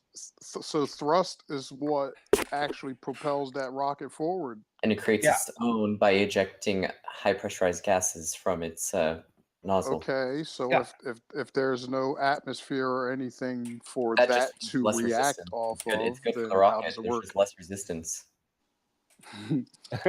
That's true, but it doesn't work by pushing off of atmosphere. It doesn't work by pushing off of anything. It works by conservation of momentum, right? If you take an object that has the same weight as you and you throw it away from yourself, you will be pushed at equal speed in the opposite direction, right? Yes. Whether or not you're in vacuum or in atmosphere or whatever. Right? If you throw a ball hard enough, you will be pushed back. That's how it works. It expels gas at such a speed that there is always it's the what is it? The first law of motion. Each force has an equal and opposite force. If you push something with a force in one direction, you will be pushed with an equal force in the opposite direction. If you throw out gas backwards, you will go forwards. It has to have something to push off of. No, it does not. If that has to happen with what are they called, rotors or propellers? Propellers, exactly. If you use a propeller, they're using the air. They're pushing the air down so they can go up, and they have to have a medium to push through, or else they're not going to go anywhere. If in a vacuum, it's not like a drone is not going to work in a vacuum. But a rocket, it creates its own thrust by ejecting those gases. It is what it is doing, what the drone is doing, except by itself. It's not requiring the atmosphere. So basically, all of the thrust is being created within the rocket. Yeah. Yes. Well, yes. Okay. All right. I can't prove it. I can't disprove it. I don't agree with it. It's not that you can. It's not that you don't. Not that you have to prove it or disprove it. I mean, it's already been. People create amateur rockets and launch them up, say miles and miles high.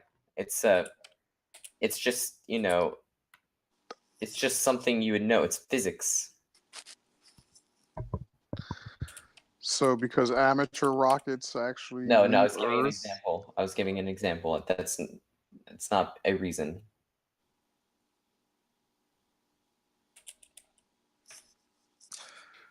Okay. All right, so, and correct me if I'm wrong, but I believe what Anna is trying to say is that the way it does work is called nitro and fire. If I'm wrong, Ann, What? let me know. Here's the problem. I have the worst problem in the world with keeping an eye on my chat. I don't watch my chat. And it's my fault. I hate that I do it. I promise people in the Just chat. pop it out and make sure to keep it on the stream. I mean, not on the stream, but just like keep it on your view as No. possible. It is. Oh. Let me show you. I'll even show you exactly how it is right now. I'll just show everybody. This is what All right. this is what I look like. This is what it looks like when I'm on here. If you guys gotta look at the YouTube page to see what I'm looking at. But all right, the chat. You could actually on my screen OBS. share on the Google Hangouts, but all right. I hate doing that. I hate it because then it gets all confusing to me. But no, it's me. All it really is the fact that I need to actually watch my chat, and I'm gonna dedicate a whole stream to not watching you guys. I'm not even gonna talk to you guys. I'm gonna ignore you guys and talk to the chat. And it is a huge issue I have, and I do have to fix it. No, you're just gonna kind of cut yourself. You're gonna start up a conversation, cut yourself off in the middle of it, and just watch the chat while we're discussing whatever. That's what I've been doing. I have no idea what you guys have been talking about past 5 minutes at all. Like I think it was about rockets, but I don't know what. It was about thrust and why rockets do not require an atmosphere to push on. No, and you're allowed on my panel. You're more than welcome. You're more welcome on my panel than anybody here. Yeah, body to kind of like really explain to me how this stuff works in space.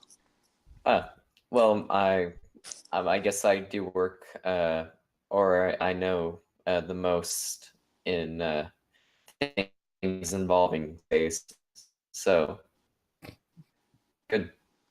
Okay, hey, so check this out. Hang on, Dre, do you remember? I've studied more things involving space than say biology. Hang on a second. Space. Hang on. Do you remember Near Base? I know you know Near Base. Yeah, I think I remember that guy. Okay, this is like Near Base, smarter. Mm-hmm. So that's cool. So I'm pretty sure everyone's been hearing me talk about dark matter, right? And, yes. And this came, and this kid explained it so efficiently that it went, oh, I can't do it anymore. Talking about it's one thing, but for me to add it into a debate is pointless because how do you go ahead and explain? You can't explain. Basically, you can't debate something that either side can answer to. You're welcome, by the way. And I thanked you already. Damn, man. Thanks, kid. Don't call me kid. Yeah, exactly. Remember, I already told you you're still a kid. No. Yeah. How old are you? I'm 14. You're a kid. But okay, so. No, but it's impressive. I told you. I give you respect for what you know, your knowledge and your commitment to the knowledge. Thank you. No, but it was all him. He did explain to me, basically, because there's no way I know what it is. Science is still trying to figure out what this placeholder is. How do I interject it into my debates as if it can be debated when it's not really? I guess you could debate.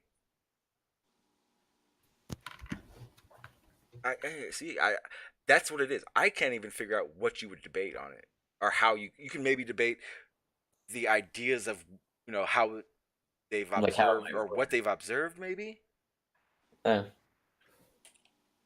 Well, that is true, but you can't debate it in general. Yeah, what they've observed is very little, right? They have observed an effect that is not explained by what has been accounted for. See, that's maybe one of my issues with what we're presented with, as in how space is.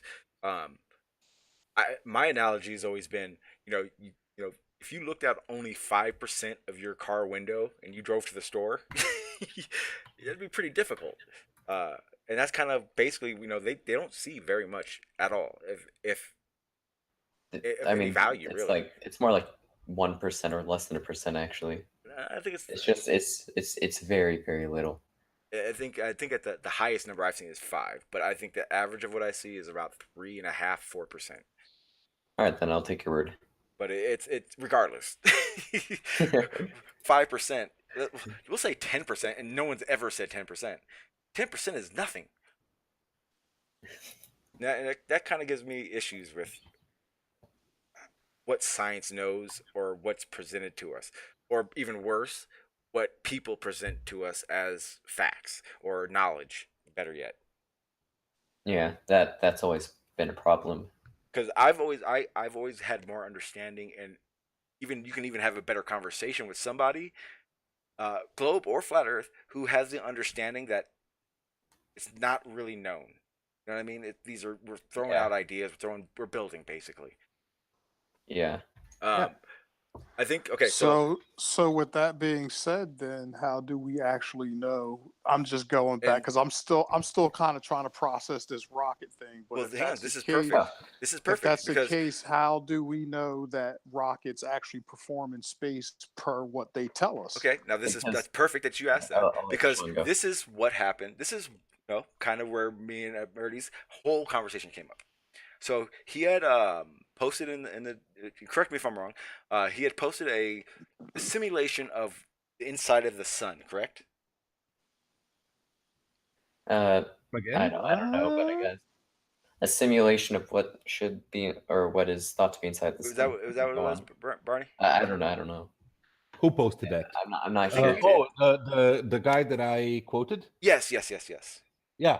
Yeah, it was a simulation basically of the sun, like what's inside the sun, and it basically was talking about exactly what we're talking about now, the idea of how much we know compared to what we can model. You know what I mean? Yeah. So it's for what you're saying, Dre. I don't know. I have no clue how they did it. That's okay. What doesn't make sense to me. With just that alone, how can anybody say that without an experiment, whether it's visual, physical, whatever the case may be? How can you say that a rocket performs that way in space if you've never? I can answer you. Okay, so then. So can I. So you know how space is vacuum, right? Well, that's what they say, but at the same time, how can you have a vacuum that doesn't have basically borders or an enclosure or ends or a containing? What does it matter what does it matter if it's contained or not? It's still vacuum. It still has the same properties the space would. How can you have a vacuum that has no? Because you're thinking of it inverse. Think of it as we're inside a bubble of atmosphere inside a giant vacuum, rather than the vacuum is a giant vacuum surrounding an atmosphere. Sounds a little weird at first, but you just got to think of it as. But then to me that suggests a dome, whether that's a physical barrier or an energetic barrier. It doesn't Can I matter. try? Oh yeah, go ahead. So imagine a cylinder filled with nothing except a few grains of dust, right? And you put it in a gravitational field. What's going to happen? The dust is going to settle at the bottom, nearest to the gravitational field, right? So you take some gas and you put it in. And if the gas is rare enough, it will also just spread out by gravitation. Most of the gas will fall down, and the rest of it will kind of get thinner and thinner and thinner and thinner, right?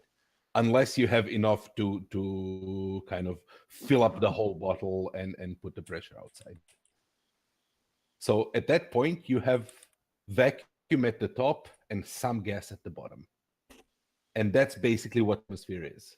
The planet gravitationally attracts gas. So there's this thin layer of atmosphere around it that gets thinner and thinner and thinner and thinner. It's not Right. constant It's density. a gradual. It's a Yeah. gradual transition. I get that. I get that. The So, gradual transition and all that. Right. So you never actually really reach that the true, really pure vacuum. Yeah, we got nothing at all. There's no such thing as far virtual as particles, as far as we can random parts we've of ever other observed atmosphere. or can every- even imagine. We've never experienced zero vac. Yeah. Wait. We can get rid. That's what we mean by. What about these voids? Vacuum Wouldn't a chamber. void be considered a zero vac? No, that'd No. be. It's still just it's area of empty space. It's not entirely empty, like we're discussing vacuums, but then there's just nothing within a large radius.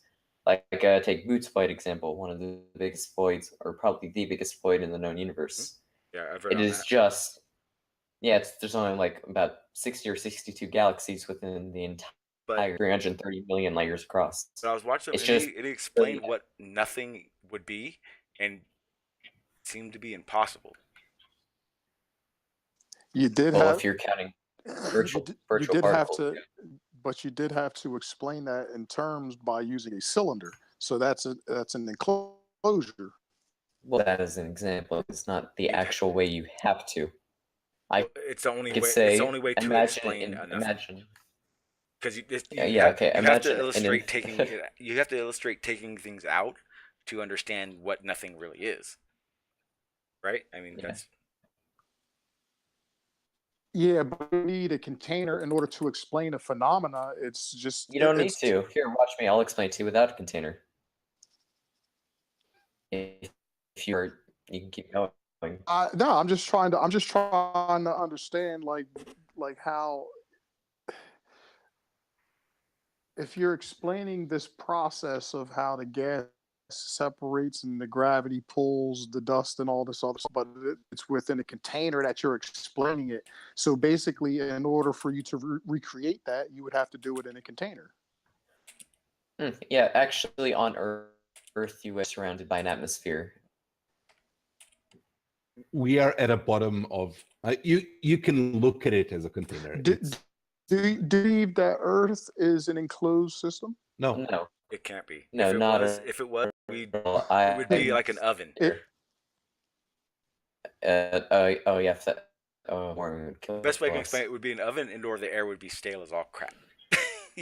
Like we'd suffocate, basically. Okay, here I'll give you an example that does not require space. You know what a geometrical plane is, right? Infinitely long, any direction. Okay. Now imagine that in 3 dimensions. In all 3 dimensions, it goes on infinitely. Mm-hmm. There's nothing in it. But we can say, since vacuums aren't perfect, there's a couple things that pop in and have existence. But besides that, it's completely empty. It's a principle.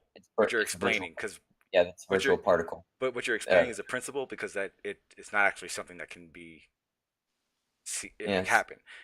I think we were just talking about it, because a virtual particle is easier if I say perfect vacuum. I'll just say perfect vacuum because a vertical particle isn't something that exists. Or doesn't it? It pops into existence, pops out into existence within a time unreasonable to call existent. Yeah, because it's faster. Sometimes twice as fast. Let's just get back to the example. Okay, let's just say it's completely empty. Okay, 3-dimensional plane, infinitely large, nothing in it. Now imagine putting a rock in this plane, and then giving it, and then say just you put an atmosphere around it, or a bunch of gas around it, and it covers the ball. And that ball is it's able to hold down that atmosphere, so it all stays as kind of like one thing, though it's 2 separate. You know what I mean, right? I think I do. I'm gonna say yeah, I do. Like, okay, let's just see how this goes. So you have your rock, and it's a little atmosphere, but then it's within this infinitely large empty plane. Okay. That does not mean this plane is not enclosed. but that does not mean that that means that this vacuum does not have to be enclosed.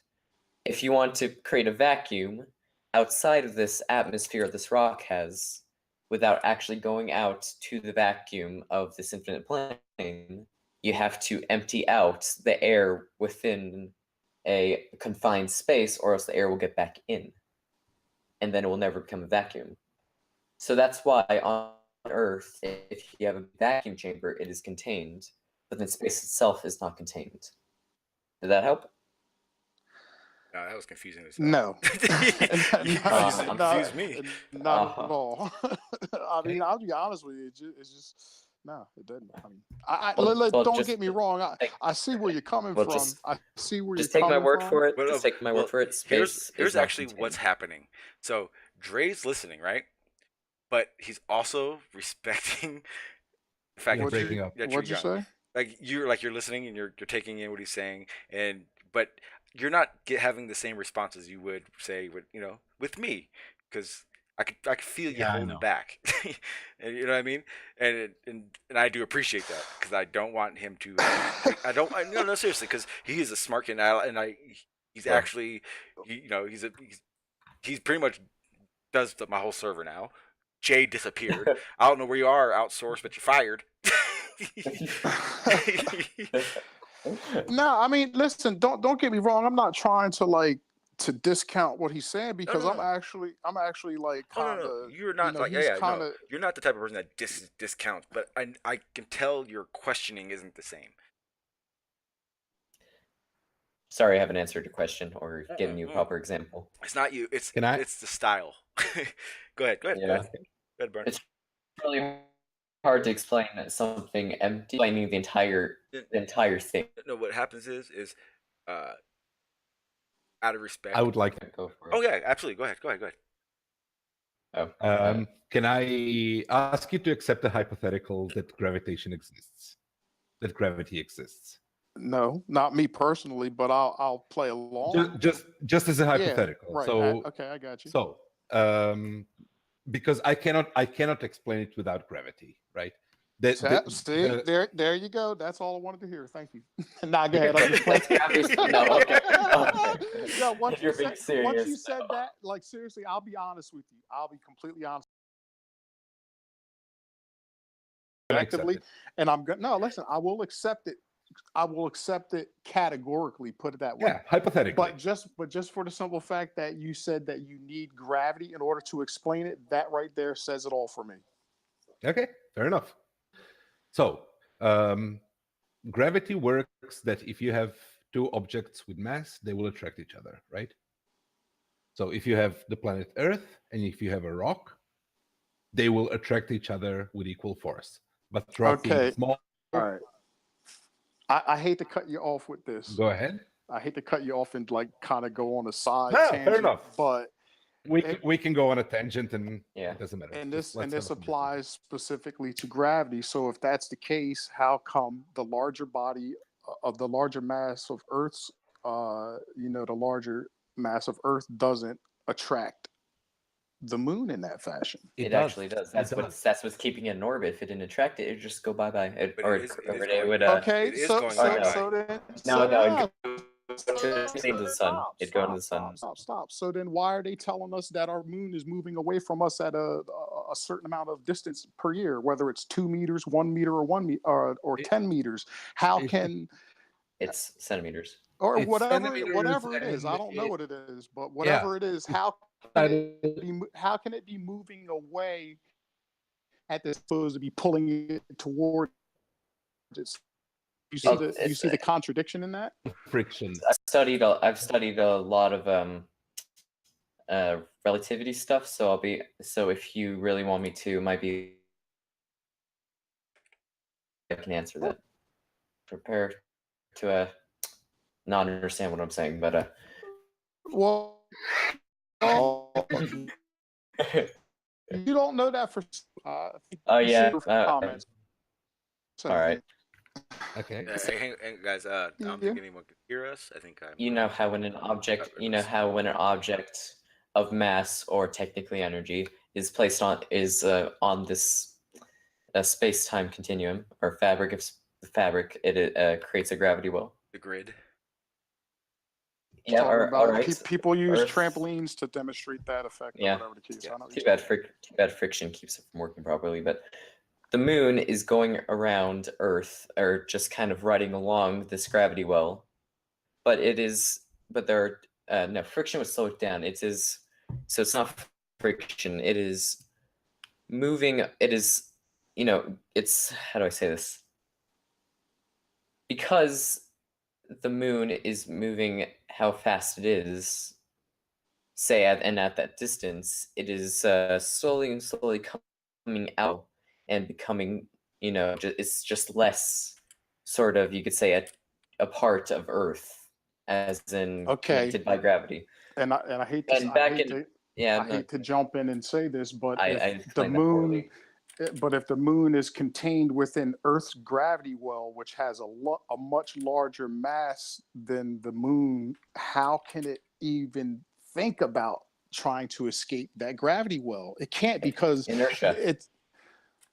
Listen, that's basically in a nutshell, that moon, as far as this space-time fabric continuum thing is concerned, basically that moon is traveling around the upper rim of a cone, right? No. Come on now. I kind of get what you're saying. Keep it real. It's not a cone. It's more. It's more of a lump. Not necessarily a cone, but basically it's a cone shape. It's not shaped exactly like a cone, but Yeah, there's okay, a depression. yeah, go on. There's a depression Go on, directly in the middle from the mass of Earth. Correct? Go on. If you come on, fellas, listen, hear me out. No. If you model it as a two-dimensional plane, then yes, you're correct. But Even, it's not a two-dimensional even in plane, three it's a dimensions. three-dimensional. Even in three dimensions. Just explain. A cone, just say two. listen, Just say a two. We cone, cannot explain 4 dimensions. Even though what we're talking about is not exactly a cone shape. Yes, we get what you're saying. You can go on. Okay, so now a cone is not two-dimensional. How can you say that we're not talking about this in 3 dimensions? That's absolutely in the 3rd dimension. Okay, so here's the thing. Space-time itself is a 4-dimensional thing. And the only way you can model a 4-dimensional thing within 3 dimensions is to lower a dimension. And if you were to lower a 4-dimensional thing to 3 dimensions, it is going to be within 3 dimensions. We say 2-dimensional because it just covers a flat. It just it's to us it would be, or if it was, oh my gosh, how do I say this? 3-dimensional, it would be flat, like how you see it on all the graphs. The objects, the 3-dimensional objects go on top of it while it's. Oh my God, you're overcomplicating it so much. It's just lower down in dimensions, okay? That's the simple answer. Okay. Not visualize it higher dimensions. Even if we simplify it as simple as we can, basically in a nutshell, the Earth is creating a major depression and it's pulling everything towards it. Yes. So if that moon is within that gravity well and it's traveling around, whether it's the ecliptic or the upper perimeter of that hypothetical cone that I spoke of earlier, how does it escape the Earth's gravity and go the opposite direction when the Earth itself, the mass is so much greater and it's pulling it down toward the center? How does that happen? Please let me. Okay, no, go on. Just tell me when you're done. I'll stop interrupting. Okay, thank you. So the moon is attracting the water on the surface of the Earth. Stop you there, and I hate to do it, but how does like 1/3 or 1/6 the Earth's gravity, how does that moon overpower the mass of the larger Earth and say to that water, you're going to come swing my way every time I'm near? How does that moon overpower that Earth? It doesn't overpower it. If it were to overpower it, then the water would be flowing into the space to the moon, right? So it's making a difference. If you look at the sides of the Earth, there just the Earth will be attracting it downwards. But if you look at the point which is pointing towards the moon, it will be slightly closer to the moon, it will be attracted towards the moon and towards the Earth, and the some force on the water will be less to those areas, right? And that's how So you you're, get tides, right? I was going to ask you that. So you believe that the moon causes the tides? Yes. So why doesn't that Wait. effect take place with fjords and lakes and Because they're swimming too small to be pools? noticeable. They're Come way on. too. No, Wait. no, you need a large body of water to show a There is a lake that is big enough to show reasonable. It's so minuscule you can't. First of all, Nah, in that's lakes, not in satisfactory, lakes, and it you will know not it. happen because it's not connected to the global body of water. No water coming from the sides to fill it. It has the amount of water that it has, right? The moon is With the fjords, if the moon is actually exerting some sort of pull which forces those waters of Earth to bulge in the direction of the moon in the first place, I don't care if it's a lake or anything else. If it's a substantial body of water, that moon should have an effect on it. It does. It just doesn't have any more water to push in to bulge out, right? All right. So I see what you're saying. So you're basically saying because it has no water laterally or whatever the case may be, that it doesn't show the fact that it's bulging and moving. The water is when I say that the moon is attracting the water, it's not that the water is kind of lighter and is slightly floating up in the air. It's that the water on the sides is attracted towards the moon from all the sides of the Earth. Right? But all of the water on the Earth is moving slightly towards it. So it's kind of like pushes against itself, and it creates a bulge. Right? Now, is that itself is kind of like pinching. Is that safe to say that that requires the rotation? And also, that's the next step. So the Earth is rotating in the same direction that the moon is moving, right? So that bulge gets dragged by the Earth by a little bit. So it's not directly under the moon, it's always slightly ahead of it. Well, the moon basically is what drags the water. The Earth isn't dragging the water according to that model. It's the moon that's dragging the water. There is one thing, is the gravity, right? The gravity of the moon is attracting the water and creating a bulge. But the rotation of the Earth is kind of carrying that bulge always away from the moon, forward from the moon, right? So the mass, the center of mass for the moon will not be the center of Earth. It will be always slightly ahead of the center of the Earth, right? So it will always be falling slightly sideways, meaning that it will be speeding up relative to the rotation. As it speeds up, it gains a higher orbit, because that's how orbital dynamics work, right? If you are orbiting something and you give it a bit more speed, all you will achieve is that you will move slightly away from it. So instead of falling towards the center, it's falling slightly to the side, therefore it's speeding up. If it's speeding up, it's gaining a higher orbit, therefore it's moving away. In return, the Earth's rotation is slowly slowing down. That same drag that's speeding up the moon is slowing down the rotation of the Earth. So now the Earth is actually slowing down as well. Yes. Can I make a note? May I make a note here? Go ahead. People say, though I'm a Christian, don't believe the Earth is this old. People say that if during the Jurassic period or during the prehistoric times, days were 16 to 18 hours because of how close the moon was and how, just how quickly Earth was spinning back then. But now the transfer of energy from Earth to the moon has transferred enough to where now the moon is much farther away and the days are much longer than what they used to be. Exactly. I just kind of like I complete I kind of see You where need, you you need guys to are. understand a bit about energy Well, no, and I mean, gravity I and think I stuff. have a pretty firm understanding of energy and motion and what you guys call gravity and all that shit. And it, or excuse me, and it just doesn't make sense It's fine. because that same gravity that you guys you kind of claim, is almost like a cure all for everything. It's not a It cure-all. Trust me. well, I mean, a lot of times when things can't be explained, people fall back on the idea of gravity in order to explain it. But like to Can I me, give me an for example? instance, Because well, I don't believe you. well, it's not about you believing me. This is just how it is. I mean, people use gravity to kind of explain things. Don't interrupt him. Let him say his piece, please. Dre, present it. I'm sorry. Well, I'm not really presenting anything. It's just like I said. I mean, obviously, you guys know there's some things that I don't agree with, like as far as gravity, and I don't believe that the Earth is spinning and things of this nature.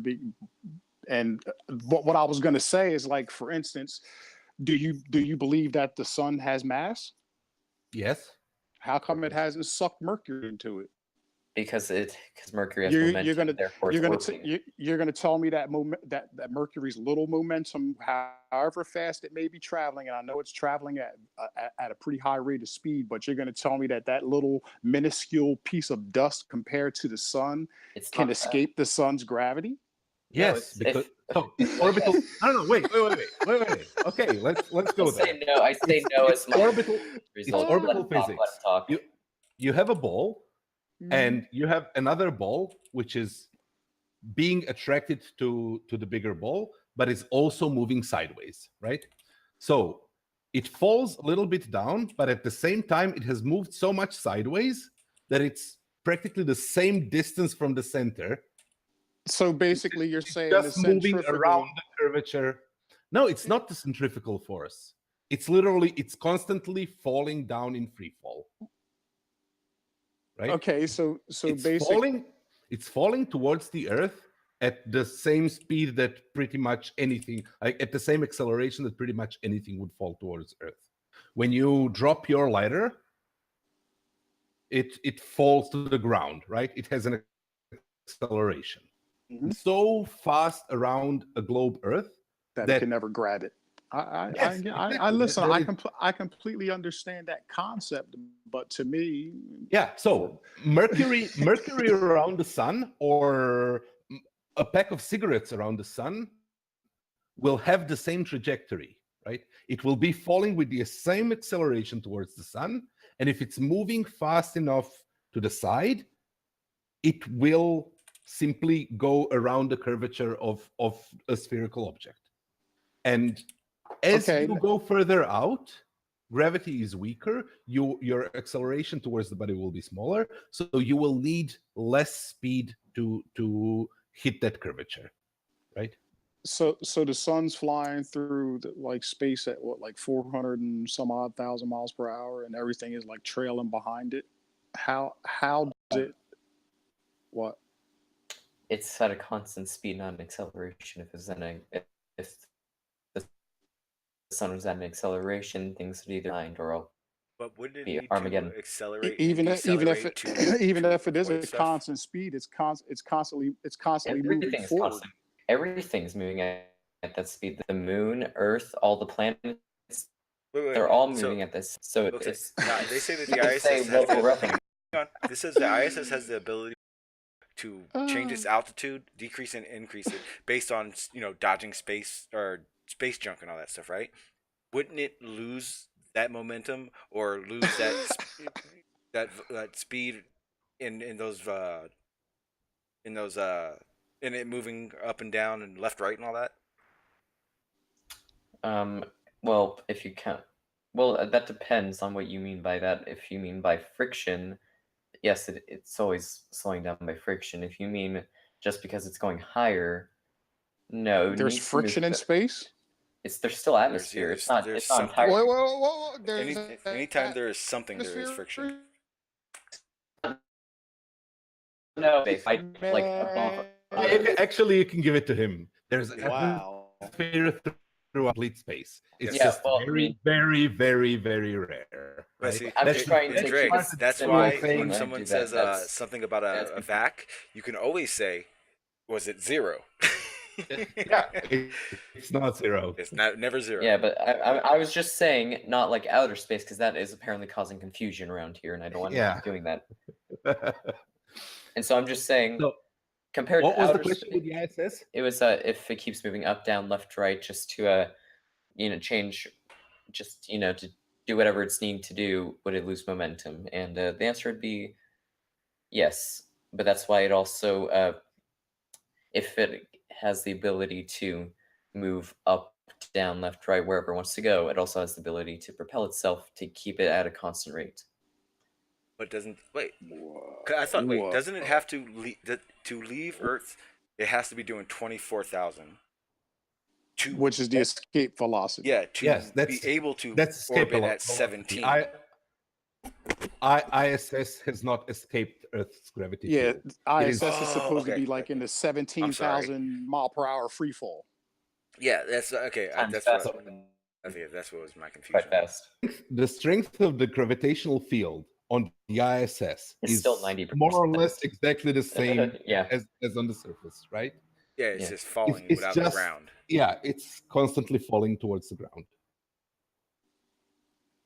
Well, it's in free fall. It's half the time it's falling towards the ground. The other half it's falling towards under the ground.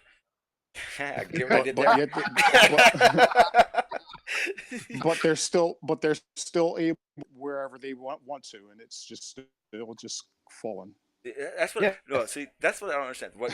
And it's not so much the movement; it's the fact that they say they can dodge this space junk.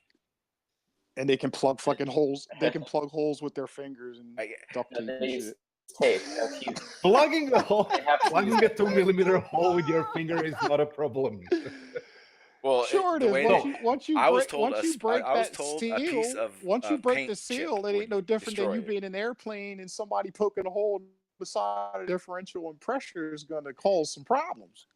And weren't they? Didn't they say that it wasn't? How much is the atmospheric pressure? I have no clue. I mean, I don't know. I can check. I just recently did a calculation on this. Over a 2mm hole, the pressure on your finger would be 31 grams. Right? Because pressure is weight distributed over area. It's a 2mm radius hole. But wait, doesn't the difference in the two pressures change that? What? See, even though it's such a small area, though. Yeah, the fact that the ISS is pressurized, and the fact that the atmosphere and space is the two different. They're so different. Doesn't that increase that? Absolutely, exponentially. No. The pressure outside the ISS is 0. Almost. The pressure is inside the ISS. Almost. Fair enough. It's very near to 0. The pressure inside the ISS is the atmospheric pressure. The difference between them is the difference between 0 and the atmospheric pressure. That's it. There is no extra pressure because of the difference. But then what would when a plane window breaks? What creates that suction then? The difference. So, if you're talking about the movies where a window breaks and people get sucked out, yes, that's fiction. Okay. It doesn't really go. Yeah, it really doesn't. I honestly had no clue. That is very clearly fiction. What do you mean clearly fiction? Have you been in a plane that a window broke? Now, okay, then. Listen. Hold on, stop. Now there was, and this was probably within the past year or maybe 3. I might be a little like foggy with this, but a woman or somebody got sucked out of a plane window or something happened and the window broke. Not outside of the plane window. The side of the plane blew out. All right, well, whatever it is, she got sucked out. So the whole side of the plane. Not just a window, the whole side of the plane. Okay, so if the atmospheric pressure is some weight divided by some area. So if it's 31 grams across a 2mm hole, and you make a 2-meter wide hole, what's the pressure there? What's the weight being applied there, right? Well, yeah, I mean, I get what you're saying. I don't know the number. I suck at math. Yeah, but the point is, it's a huge difference if you have a big hole and if you have a little hole, right? If you have a hole which is 2 centimeters across, or slightly more than that, you would not be able to plug it with your hand in the same way that you can plug a 2 millimeter hole with your finger. A 2 millimeter hole you will not feel. Let's say a 20 centimeter hole will suck you out. Did they put duct tape on it? Yeah, it's a special kind. No, it's thermal tape. Yes, Gorilla glue. Yes, effectively. No, I love that story, right? So they plug it with the finger, and then not knowing what to do, they put thermal tape on it, and then they went to sleep. And then the next day because they just wanted to have enough time, to give enough time to guys on Earth to figure out what's the best way to plug it with the stuff that they had available. But yes, a duct tape can hold the weight of 31 grams. Amazing. Hey, duct tape. Amazingly. Duct tape is amazing. Period. I got to get me some more duct tape, man. Fuck that. It can fix everything. So 31 grams is a pack of gums, something like that. Can you hold a pack of gums on the tip of your finger? A pack of what? I can. It just a pack of chewing gum because it's terrible. Yeah, I didn't quite hear what you were saying. I just heard pack of gum. Yeah. A pack of chewing gums. He said, "Can you hold a pack of gum on your finger?" Can you hold a pack of gum on your finger? Yes. Yeah. Is it can your heavy finger support? Can your finger support a pack of gum, or will it disintegrate under the pressure? Oh no. I got you. Yeah, no. It'll hold it for sure. Yeah, exactly. And that's why you can plug a 2 millimeter hole with your finger.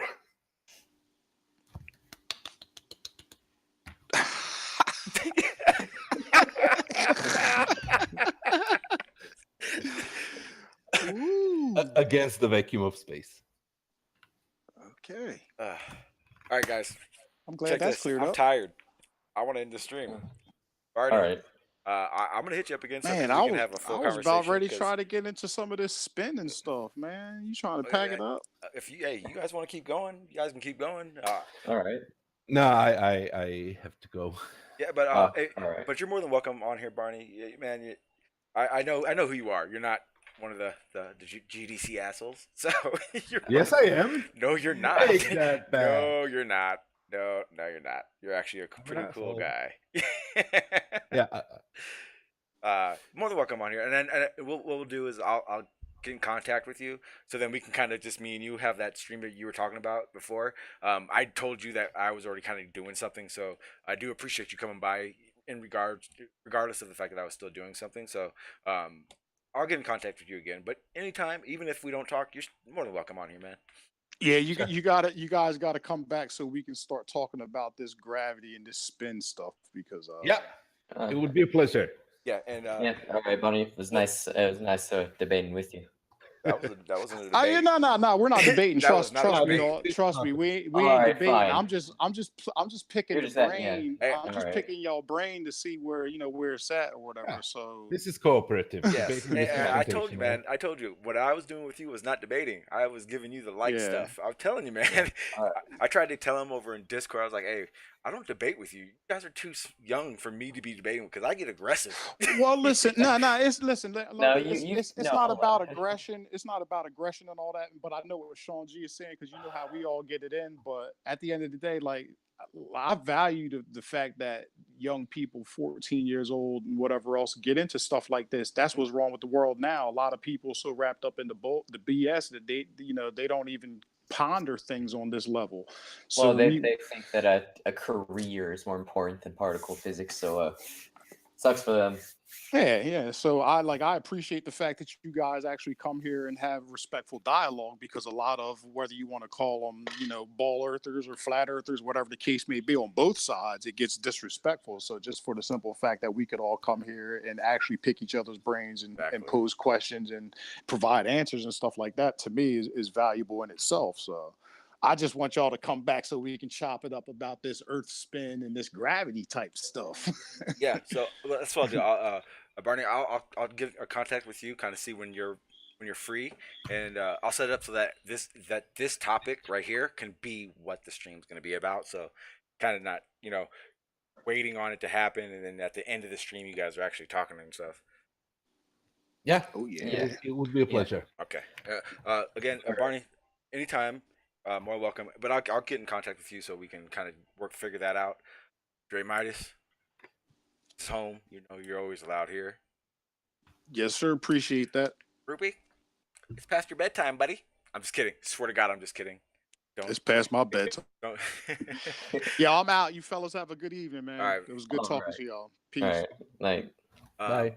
Yeah, so I'm gonna go ahead and end the hangout so I can say goodbye to everybody else, and I'll probably see you in the Discord area groupie, and we'll go from there. All right. All right. We'll see you. All right, Barney. Thank you, sir. Bye. All right, people. Thank you guys for holding on so long, and thank you for yelling at me for not being in the chat. I suck at that. I'm gonna try to be better. I promise. Again, Anne, thank you for those uploads you've been doing. A lot of information that just sparks. It's starting to spark that interest again. Because I've fallen into a select few topics. And your uploads are actually opening up to the topics that I was researching a lot more, and I'm gonna start doing that again, because it all correlates. My weather modification research, the stuff I was reading up on about this whole energy, the PG&E, the Earth X, all that stuff. It all is one realistically, and I'm gonna get back into that because I was doing it for so long, and I kind of start slowing down on it, and I want to get back into it. And your content is awesome. I'm gonna pass you along as much information as I can find, because you definitely present it a lot better in an upload way than I can, and I just appreciate it. Thank you. You too, GM. I mean, you do your little streams, and I see what you do. You like to just put that middle finger up, but if it wasn't for you, man, it'd be a lot of. I wouldn't have that. I wouldn't remember that. It's still going against somebody who's telling me I'm wrong. So I do appreciate that too, GM. Keep it up with that, for real. With that said, guys, like I said, I'm gonna set up something so they can have their discussion. We have that discussion about our beliefs, and because here I want to make sure that everybody's views are expressed. I don't care if you're a Glober, you can express your views here. We're gonna go against it, and vice versa. But no matter what, I will command respect. I want that discussion to happen. It has to happen. You can't. We will never know enough about flat Earth if we don't know what they think. They will not. They will never understand us if we don't get an opportunity to talk to them.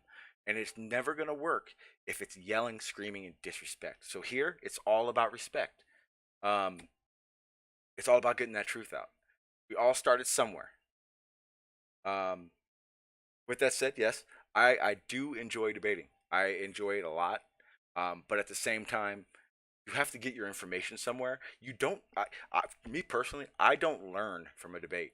If I'm debating somebody, I'm throwing learning out the window. It's what I know, what I can repeat, what I know. It's what's in my head. So that's why I don't debate live streams all the time. I like to have these discussions, these builds, especially because, like a lot of you guys know, I have a lot of different views. A lot of flat earthers do, but with that said, you guys have accepted me, and I have to accept what you guys believe. And with that, and so I can't do anything else but have respect for everybody's view. With that, I mean, I think we should all kind of fall under that idea. Regardless, I mean, there are assholes that are Globers. They're everywhere. but we also know a lot of assholes that are flat earthers. And I think if we set the example that you don't need to yell, scream, and disrespect to get your point across or get information, I think that's when we're all gonna become smarter or understand better. No one listens to someone yelling. It's all about the respect, both ways. So, again, like I said, and GM, guys, keep that content up. I appreciate it. You have no idea. I promise you guys that I'm gonna buckle back in, and I'm gonna get that weather modification stuff back out there, because there's a lot I've been looking into, and I need to get out there. There's a lot of stuff that I was researching that I kind of put on the back burner for this particle stuff, and I'm still doing my particle physics research. I am enjoying it. I have a lot of people helping me out, so I'm not giving that up at all. But at the same time, there's a lot of stuff that I kind of just put on the back burner that I shouldn't have. And I'll talk to you later. I'm going to send you a bunch of stuff. Guys, I love you. Thank you guys for being here. You have no idea. No idea. And I'll talk to you guys soon.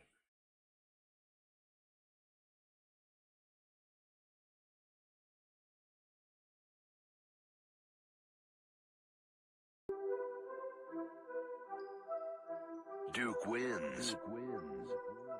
Fatality.